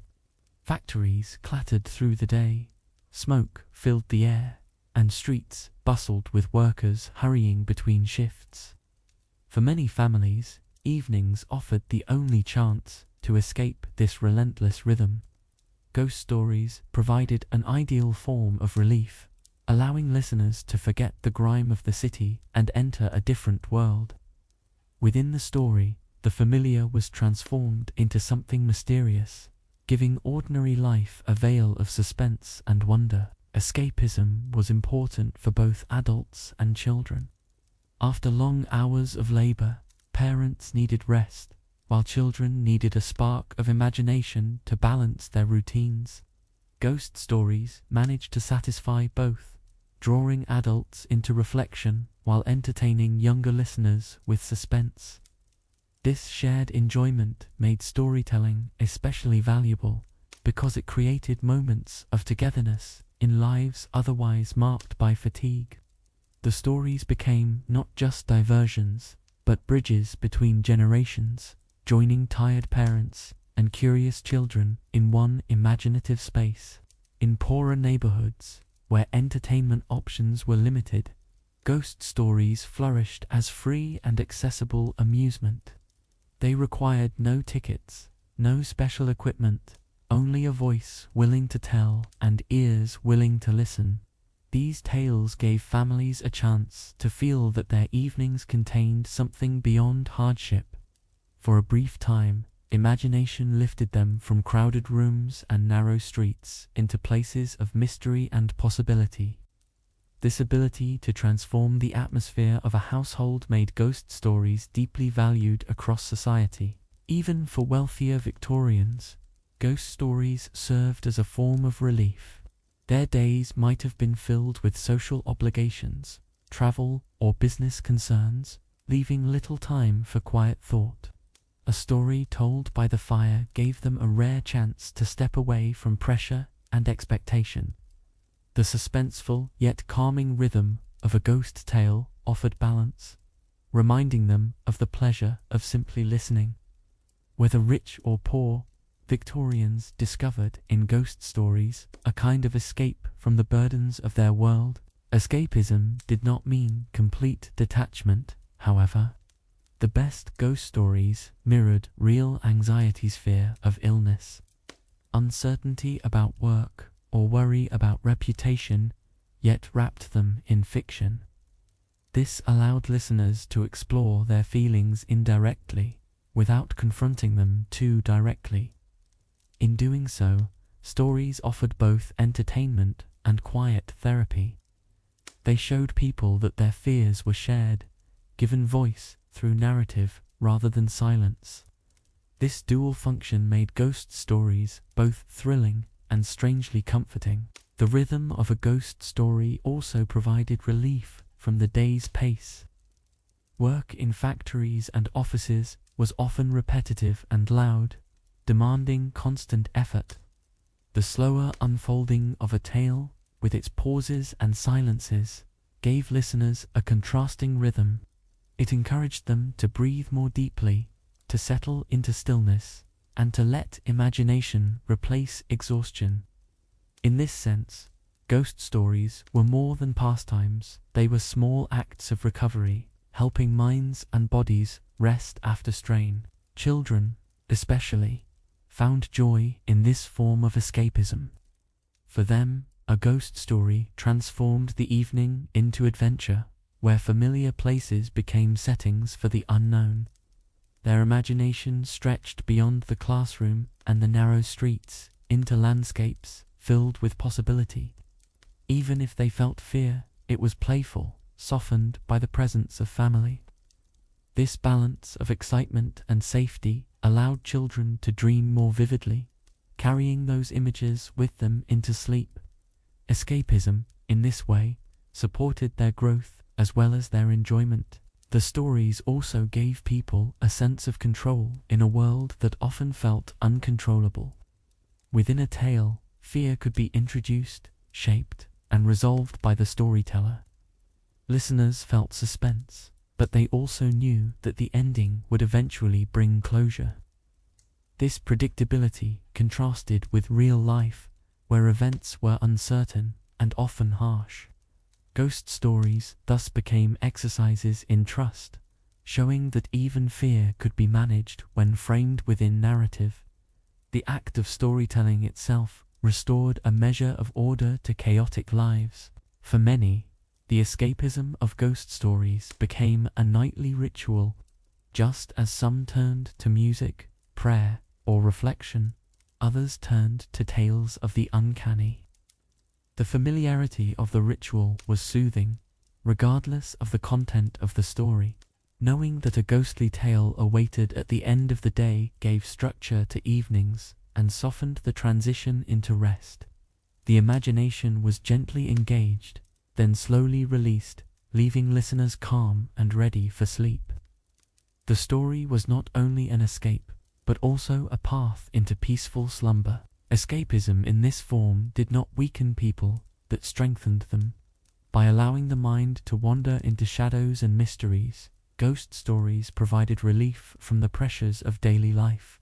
They helped people return to work or study with refreshed energy, having found moments of calm and wonder the night before. The stories demonstrated that imagination was not a luxury but a necessity, a way to endure hardship without losing hope. This quiet power made ghost stories more than entertainment. They became part of survival in the Victorian age. The settings of ghost stories often reflected ordinary Victorian life, but with subtle twists. A quiet street, a candlelit parlor, or a lonely inn became the backdrop for something unusual. This blending of the familiar and the strange allowed listeners to feel both grounded and transported. They recognized the world described, yet sensed it contained more than met the eye. Such stories reminded them that imagination could turn even the most ordinary place into an escape from routine. Escapism also worked through the emotions these stories evoked. Fear, curiosity, suspense, and relief followed each other in gentle sequence. This variety of feelings contrasted with the monotony of daily work, refreshing the mind by giving it something unpredictable to follow. Even laughter sometimes emerged as listeners teased one another about their nervousness. The mixture of emotions created a fuller experience than ordinary life often allowed, making evenings feel richer and more complete. Ghost stories offered escapism not by avoiding reality, but by reshaping it. The soot, fog, and noise of Victorian cities did not disappear, but within a tale they became symbols and settings. The environment that oppressed during the day transformed into the stage for suspense at night. This shift allowed people to reclaim their surroundings, to see in them not only hardship, but also mystery and wonder. The world looked different through the lens of a story, giving even grim places a spark of possibility. The act of telling and listening itself was an escape. Work separated people during the day, with men, women, and children often laboring in different places. Storytelling reunited them in the evening, restoring a sense of unity. Within the story, daily divisions faded, replaced by a shared focus on imagination. The household became one body, bound by attention to the same words and the same atmosphere. Escapism here meant not only leaving reality, but also recovering a sense of closeness. Escapism through ghost stories was also gentle enough to suit the quiet pace of evenings. Unlike games or music that demanded energy, storytelling required only stillness. People could sit comfortably, close their eyes, and let the voice carry them away. For tired workers, this kind of escape was especially valuable because it offered relief without effort. The mind could travel while the body rested, making ghost stories a perfect companion to the slow hours of the night. For many Victorians, the stories became part of memory itself. They recalled not only the tales but also the rooms, the people, and the sounds that surrounded them. A favorite ghost story might forever be linked to the smell of coal smoke, the ticking of a clock, or the voice of a parent. These associations deepened the power of escapism, tying imagination to the warmth of real life. In this way, ghost stories became treasures of memory as well as moments of distraction. The wider culture reinforced the sense of escapism. Theaters staged plays with ghostly themes, magazines printed illustrations of eerie scenes, and even public readings drew large crowds. In all these forms, ghost stories offered a doorway out of the ordinary. People stepped through that doorway willingly, knowing they would return refreshed to their daily lives. The spread of ghost stories across different media only widened their reach, ensuring everyone could find an escape suited to their taste. This escapism carried no shame for Victorians. Far from being dismissed as frivolous, ghost stories were embraced as part of respectable leisure. They were seen as both cultural and educational, strengthening the imagination while providing enjoyment.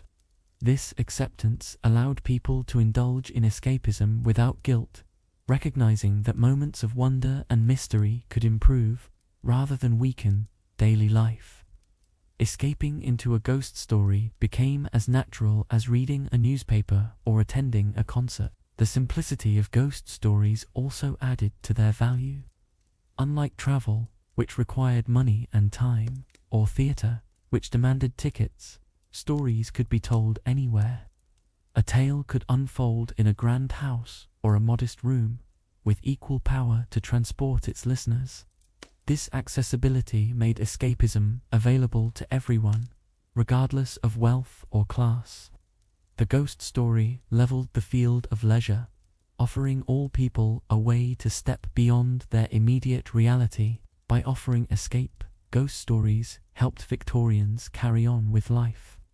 They gave relief from hardship, balance to routine, and meaning to evenings otherwise empty of comfort.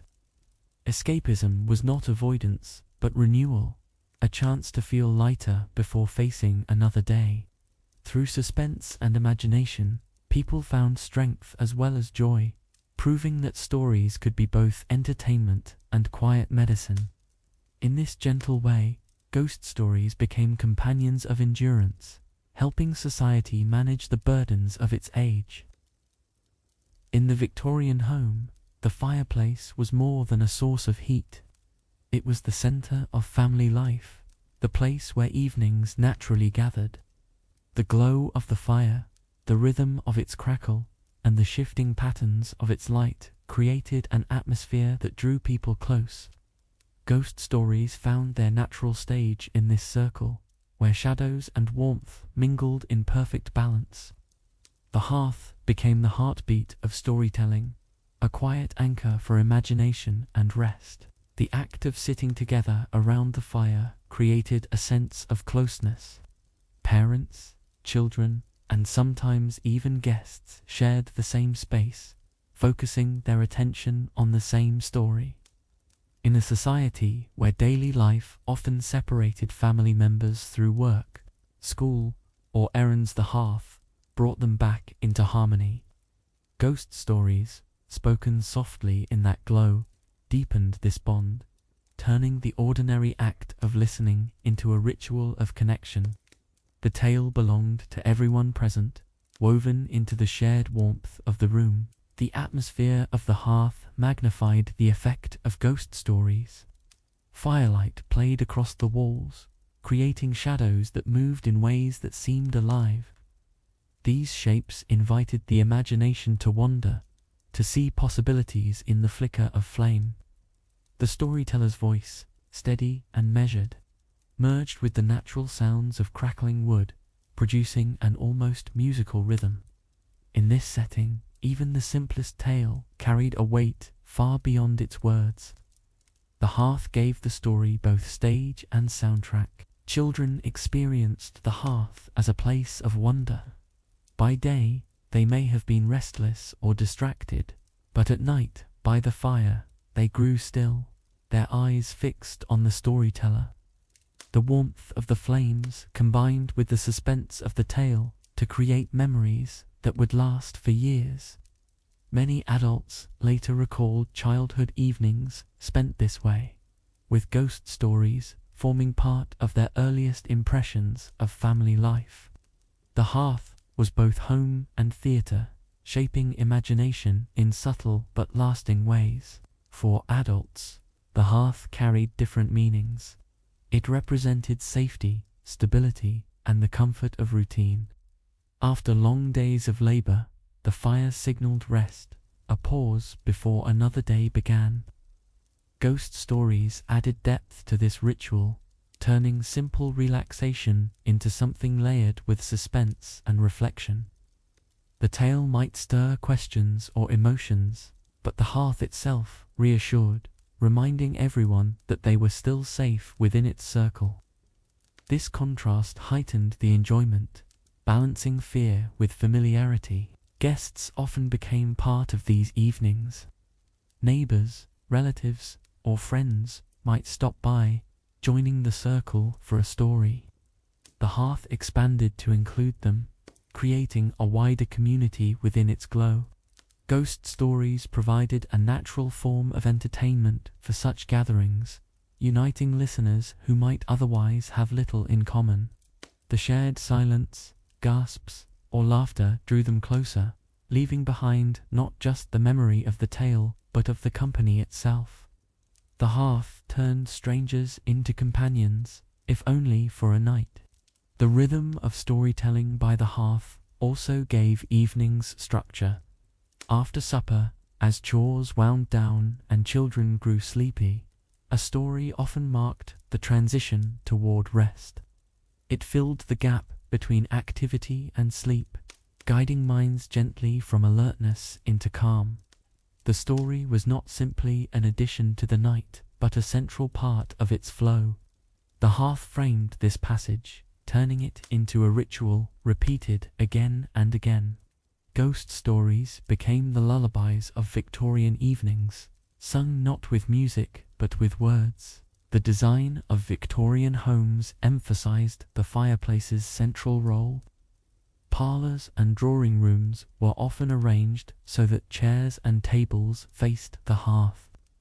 This physical orientation reinforced the psychological one. Attention naturally drifted toward the fire, and with it, to whoever spoke in its glow.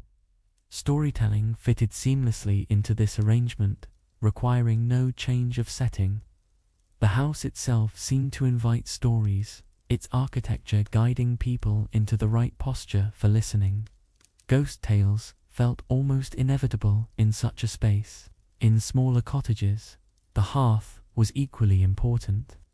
Though simpler and less ornate, these firesides offered the same sense of unity. A single source of warmth was often the only place where the whole family could gather comfortably, making it the natural site for conversation and story. The narrowness of the space meant voices carried clearly, and the closeness of bodies added to the feeling of intimacy. Ghost stories here had no less power than in grand homes, proving that imagination required only warmth, voice, and attention. The fire itself seemed to participate in the storytelling. Its sparks, its size, and its shifting glow provided punctuation to the tale. A sudden crack might make listeners jump, while a long hiss could draw out suspense. The natural unpredictability of the fire made each evening unique, ensuring that no two tellings were ever quite the same. Listeners learned to weave these sounds into their imagination, letting the hearth become both companion and character in the story. The setting and the tale merged into one seamless experience. The hearth also marked the boundary between the outside world and the inner life of the home. Beyond the door lay the chill, the fog, and the noise of Victorian streets, but within the circle of firelight there was warmth and calm. This division gave ghost stories their frame, for they thrived on contrast between safety and fear. Listeners could imagine the shadows outside growing deeper, while knowing they were secure within their walls. The hearth made the story safe, balancing imagination with reassurance. The stories themselves often echoed the imagery of the hearth. Flames became metaphors for memory, shadows for hidden truths, and smoke for the thin veil between worlds. Storytellers borrowed these elements unconsciously, weaving them into their descriptions. Listeners found meaning in these familiar images, recognizing their own environment in the fiction. This blending of reality and imagination heightened the effect, making the hearth not only the setting but part of the story itself. In many households, ghost stories told by the hearth became seasonal traditions. Winter evenings in particular lent themselves to long gatherings by the fire when the night was too deep for outdoor activity. Families came to expect such tales as part of the rhythm of the year, like the return of frost or the decoration of a tree. The hearth was not simply a background, but a reminder that time moved in cycles, carrying stories forward with it.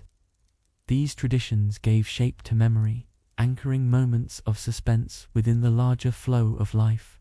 The hearth also reflected the values of hospitality. Visitors were welcomed into the circle of warmth, offered tea or food, and included in the evening's storytelling. Ghost stories became a form of gift, shared freely among company. The act of telling was as generous as offering bread, and the act of listening was as gracious as receiving it. This exchange strengthened bonds, reinforcing the hearth's role as both physical and social center of the home. Stories became part of the fabric of kindness and welcome. Even the silence that followed a ghost story was shaped by the hearth. Flames continued to flicker, logs settled with soft cracks, and the hush of the room deepened. Listeners often sat quietly for a few moments, letting the story linger in their minds. This silence was not empty but filled with thought and imagination, a shared stillness that bound people together.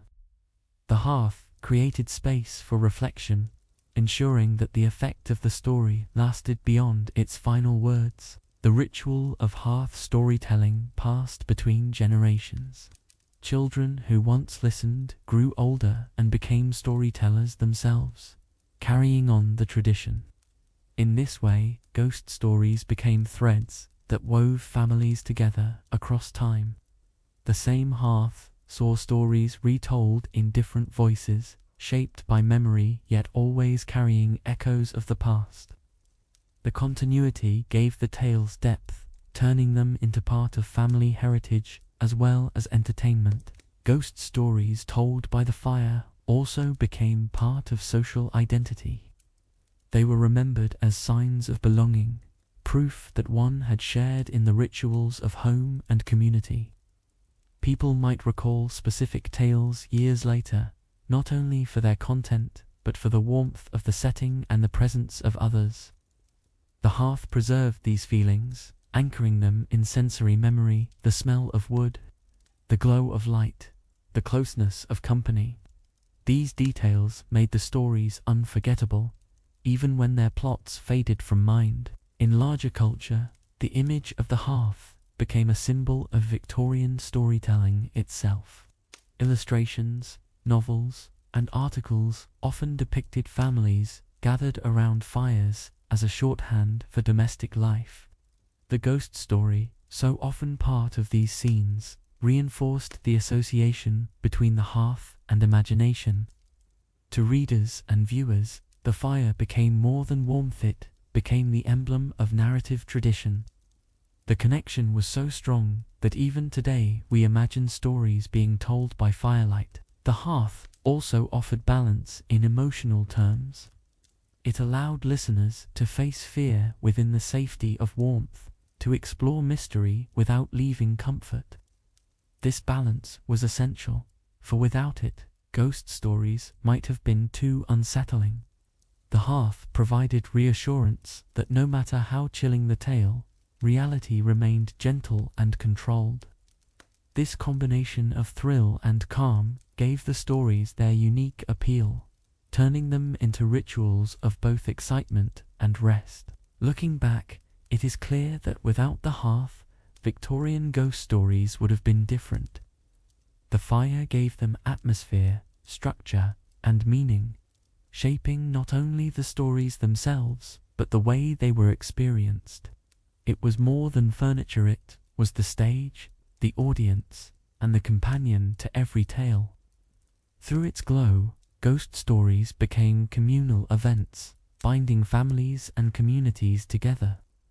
The hearth ensured that even the most shadowed stories were bathed in warmth, preserving them as cherished memories rather than fleeting fears. Victorian ghost stories did not remain confined to the family hearth. As their popularity grew, they began to move beyond the walls of the home and into public spaces. Oral tradition, once passed between parents and children, expanded into performances, readings, and even stage plays. What had started as small fireside moments became part of a wider cultural stage. The appetite for ghostly tales was strong enough to fill not just parlors, but theaters and lecture halls across the nation. Public readings became especially popular.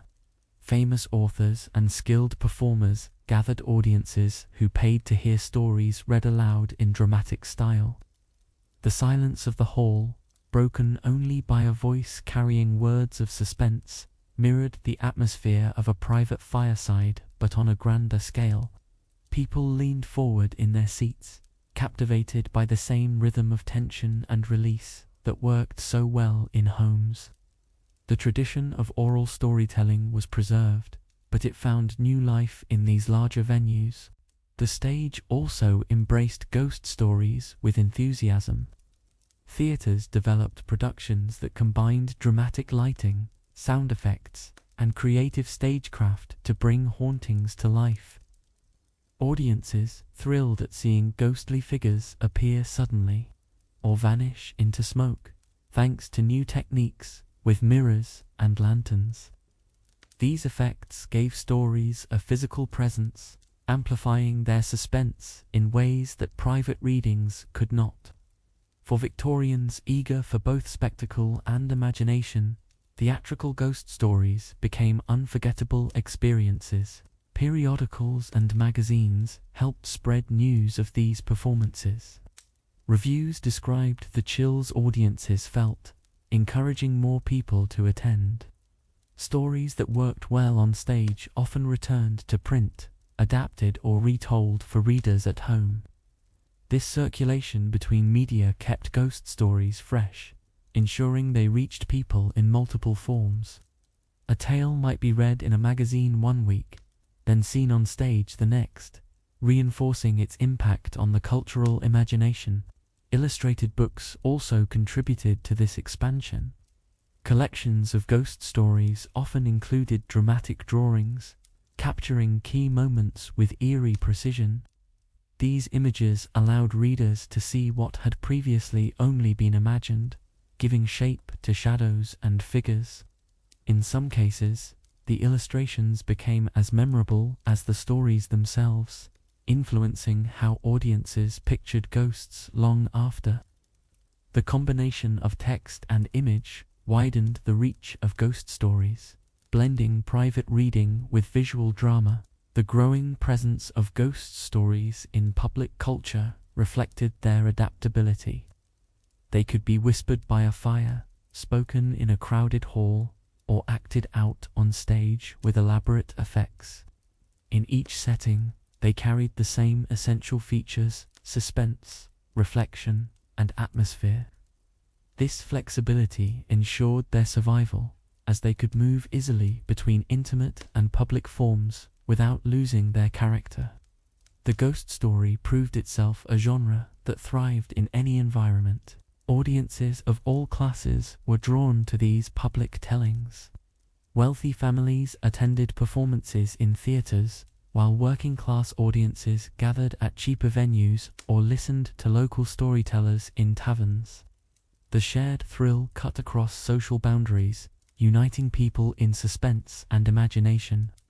For a few hours, differences in status faded, replaced by common gasps, laughter, and shivers. Ghost stories became one of the few cultural forms that truly reached across the divides of Victorian society. This wider circulation also influenced writers themselves.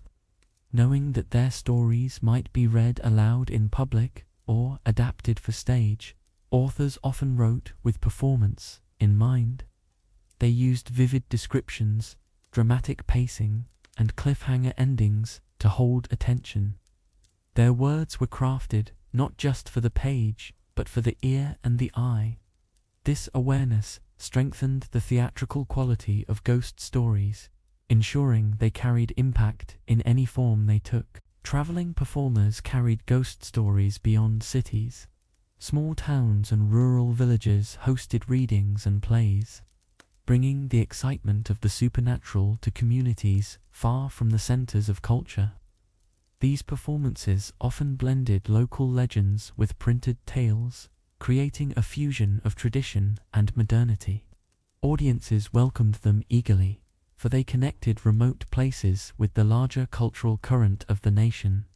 In this way, ghost stories spread widely, becoming familiar in places that might otherwise have been untouched by literary trends. The expansion of ghost stories beyond the hearth showed how deeply they resonated with Victorian life. They were not limited to one medium or one audience, but grew into a cultural phenomenon that touched nearly everyone. From whispered words at home to spectacular illusions on stage, they carried the same essence of suspense and reflection. Their ability to move between private and public spaces ensured that they remained relevant, not fading as fashions changed. This adaptability gave ghost stories their lasting place in cultural memory, far beyond their original fireside beginnings. The Victorian taste for spectacle meant that ghost stories fit perfectly into the age of performance. Audiences loved to see the impossible suggested before their eyes, and stagecraft offered endless ways to create illusions.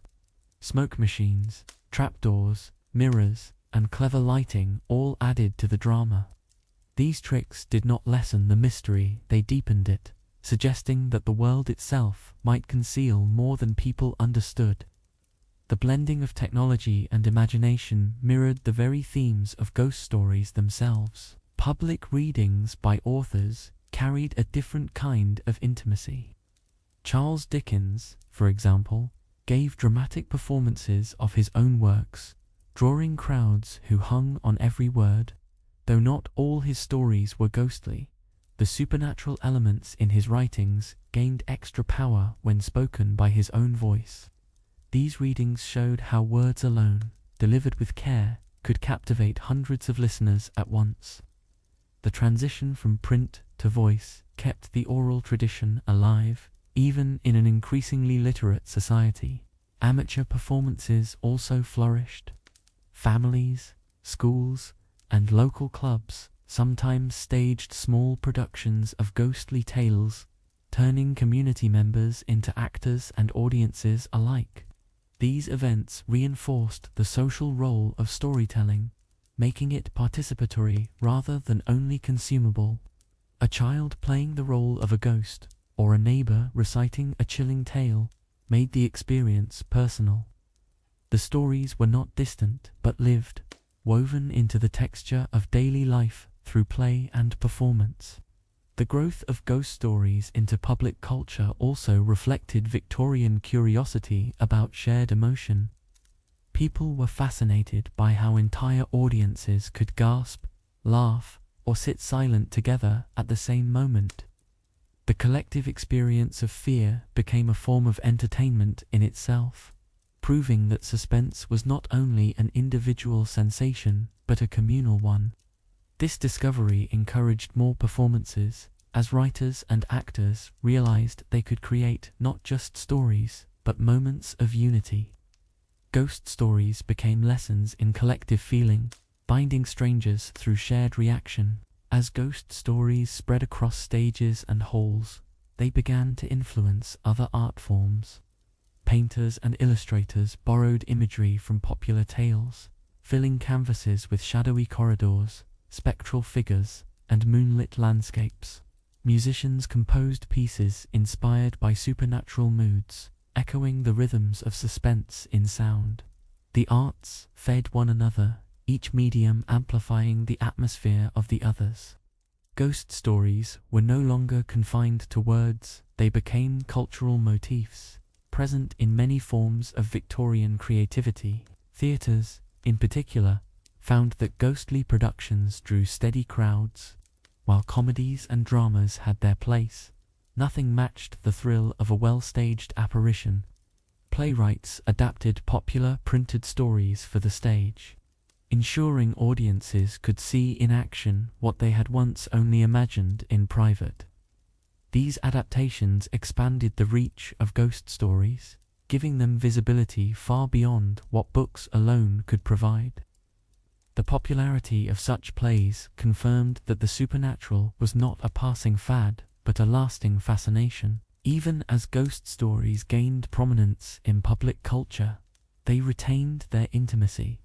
The same suspense that worked in crowded halls still carried the tone of quiet firesides. Audiences might number in the hundreds, but the story still felt personal, as though spoken directly to each listener. This intimacy preserved the essence of ghost storytelling even as its form expanded. The tale remained a bridge between voice and imagination, regardless of the size of the gathering. The dual life of ghost stories, both private and public, gave them unusual strength. Few forms of entertainment could succeed equally well in a parlor and in a theater, but ghost stories managed it. They offered enough flexibility to adapt, yet enough substance to remain recognizable in any form. This versatility explained their endurance, as they could survive changes in taste and technology without losing relevance. Ghost stories thrived precisely because they were at once fragile and resilient, whispered and performed. The spread of ghost stories also hinted at deeper social changes. As leisure grew more varied and accessible, people looked for experiences that engaged both intellect and emotion. Ghost stories, whether in print, voice, or stage, provided exactly that. They were thrilling without being overwhelming, thoughtful without being heavy, entertaining without being trivial. This balance ensured their popularity across decades, cementing them as part of the cultural fabric of the Victorian age. By the end of the 19th century, ghost stories had firmly crossed the boundary from private tradition to public institution. They had proven their adaptability, thriving in magazines, readings, plays, and illustrations. They entertained both small families and vast audiences, showing a reach that few other genres achieved. Their journey from hearth to theatre symbolized the growth of Victorian culture itself, expanding from private life into shared public identity. Ghost stories, once whispers in the firelight, had become voices heard across the nation, uniting people in imagination and suspense. Victorian ghost stories left a mark that has never truly faded. Though the gas lamps and horse-drawn carriages are long gone, the tales told in their glow continue to influence the way we imagine the supernatural today. The same rhythm of suspense, the same balance of fear and comfort, echoes in modern literature, film, and television. Whenever we enjoy a story of shadows or whispers, we hear faint traces of the Victorian voice behind it. The endurance of these stories rests partly on their adaptability. They were able to move from firelit parlors to magazines, from magazines to theaters, and eventually into the new forms of entertainment that followed. At each step, they carried the essence of suspense while adjusting to new mediums. This ability to survive change gave them a life far longer than their creators could have imagined. The Victorian ghost story became a cultural seed, sprouting again and again in new soil. Writers of the 20th century often drew directly from Victorian traditions. They borrowed structures, settings, and themes, building upon the foundations laid by earlier authors. Even when styles shifted toward modernism or realism, the ghost story lingered, adapting itself to the mood of the time. Its quiet presence reminded readers that imagination had a place in every age. The Victorians had passed on not just specific tales, but a method of storytelling that invited suspense and reflection. Film brought new dimensions to the legacy. With moving images, the suspense once created by words and firelight became visual. Shadows flickered across screens, footsteps echoed in empty halls, and apparitions appeared through clever effects. Yet even in this new form, the influence of Victorian storytelling remained clear. The slow build, the moral undertones, and the balance of thrill and comfort all pointed back to their roots. The ghost stories of cinema were children of the Victorian age. Television carried this legacy further. Programs filled with suspense and mystery continued the tradition of gathering at night to listen to stories. The family no longer clustered around a hearth but around a screen, yet the effect was strikingly similar.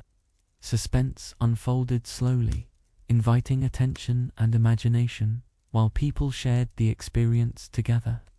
The continuity across time was remarkable. Victorian evenings echoed in modern living rooms. Ghost stories remained companions of the night. Even literature today bears the mark of Victorian ghost tales. Writers revisit the period for inspiration, setting new stories in candlelit halls and foggy streets. The familiar imagery of Victorian suspense continues to appeal, proving that the age still speaks to modern imagination. Readers are drawn to its atmosphere, its mixture of progress and mystery, its sense of being caught between light and shadow.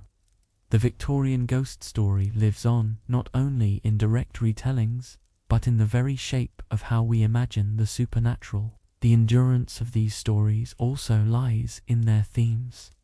They spoke of morality, uncertainty, fear, and comfort, subjects that remain universal.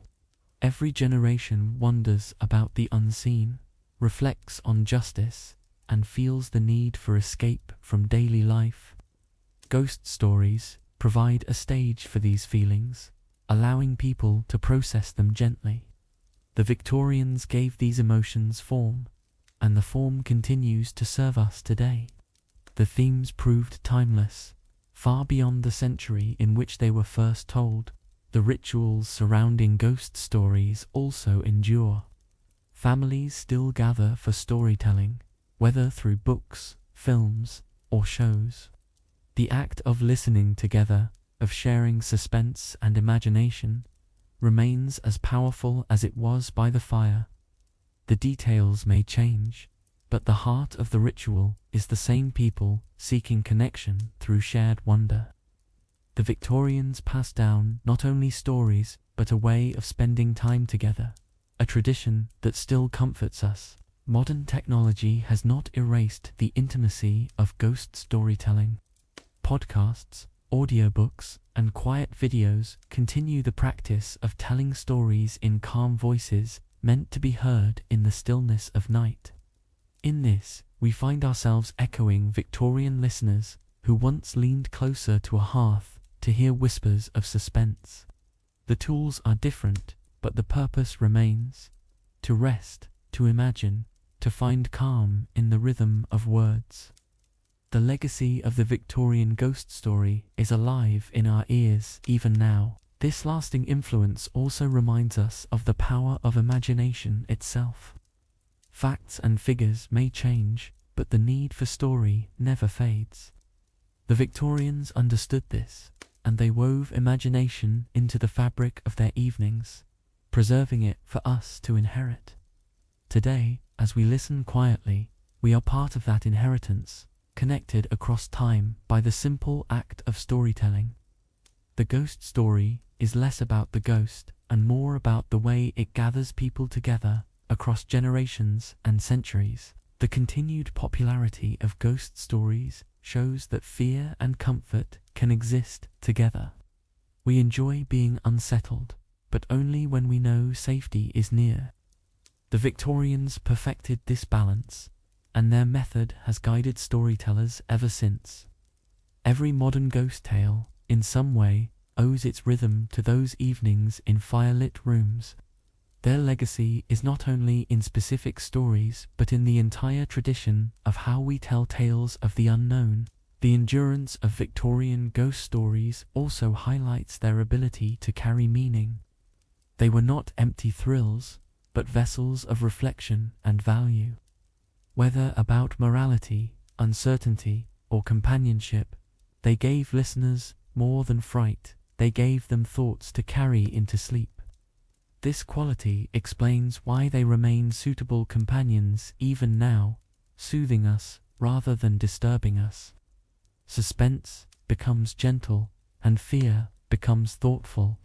The balance has ensured their survival in a changing world. Looking at today's entertainment, echoes of the Victorian ghost story are everywhere. In novels, films, shows, and even games, the atmosphere of suspense and mystery remains appealing.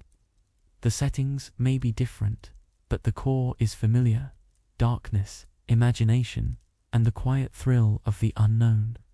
The Victorians did not invent suspense, but they shaped its modern form, and we continue to use it unconsciously. Their influence is not just remembered, it is still active, shaping the way we tell stories now. The global spread of ghost stories also owes much to the Victorians. As their literature circulated worldwide, it carried their style of suspense with it. Other cultures added their own traditions, blending them with Victorian influence to create new hybrids. Today's ghost stories, whether from East or West, often show traces of this mixture. The Victorian framework gave the genre a structure that could travel, adapt, and thrive beyond its birthplace.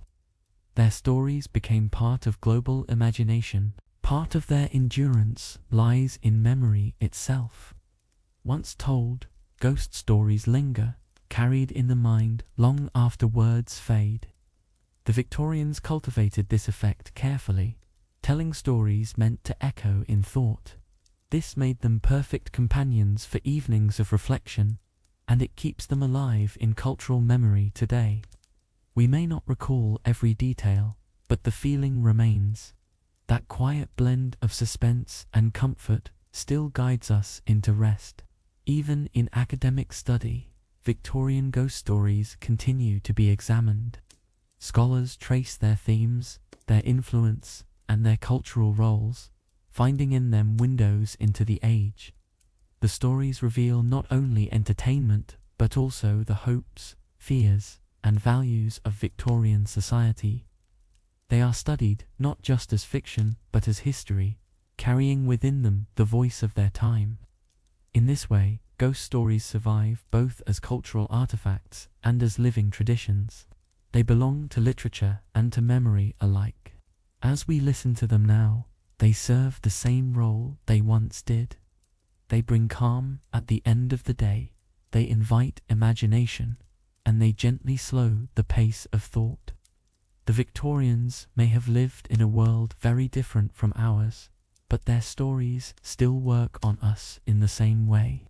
They soothe as much as they unsettle, carrying us toward sleep rather than away from it. This timeless effect ensures that ghost stories remain companions of the night. The Victorian ghost story endures because it speaks to something universal. It acknowledges mystery without demanding explanation, and it gives shape to fear without letting it overwhelm. This balance, perfected by generations of storytellers, has carried across time to us today. We inherit not just their words, but their understanding of how imagination can comfort. In this, their legacy is not only about ghosts, but about humanity itself. Their influence continues quietly, night after night. Whenever a story begins with a whisper, whenever suspense builds slowly, whenever listeners gather close, the Victorians are there in spirit. Their age has passed, but their stories remain, shaping our nights as they once shaped theirs. The firelight may be gone, replaced by softer lamps or glowing screens, but the essence is unchanged. We are still guided by the same rhythms, still comforted by the same blend of wonder and mystery. And so we close this journey into the world of Victorian ghost stories. Thank you for listening calmly tonight, and for allowing these words to guide your imagination toward rest. Your time is deeply appreciated, and I hope the quiet rhythm of history has brought you peace. In our next video, we will turn from shadows to the struggles of daily life, exploring how did Victorian workers survive the Industrial Revolution. Until then, may your night be gentle, your rest be deep, and your dreams be touched by calm stories from the past.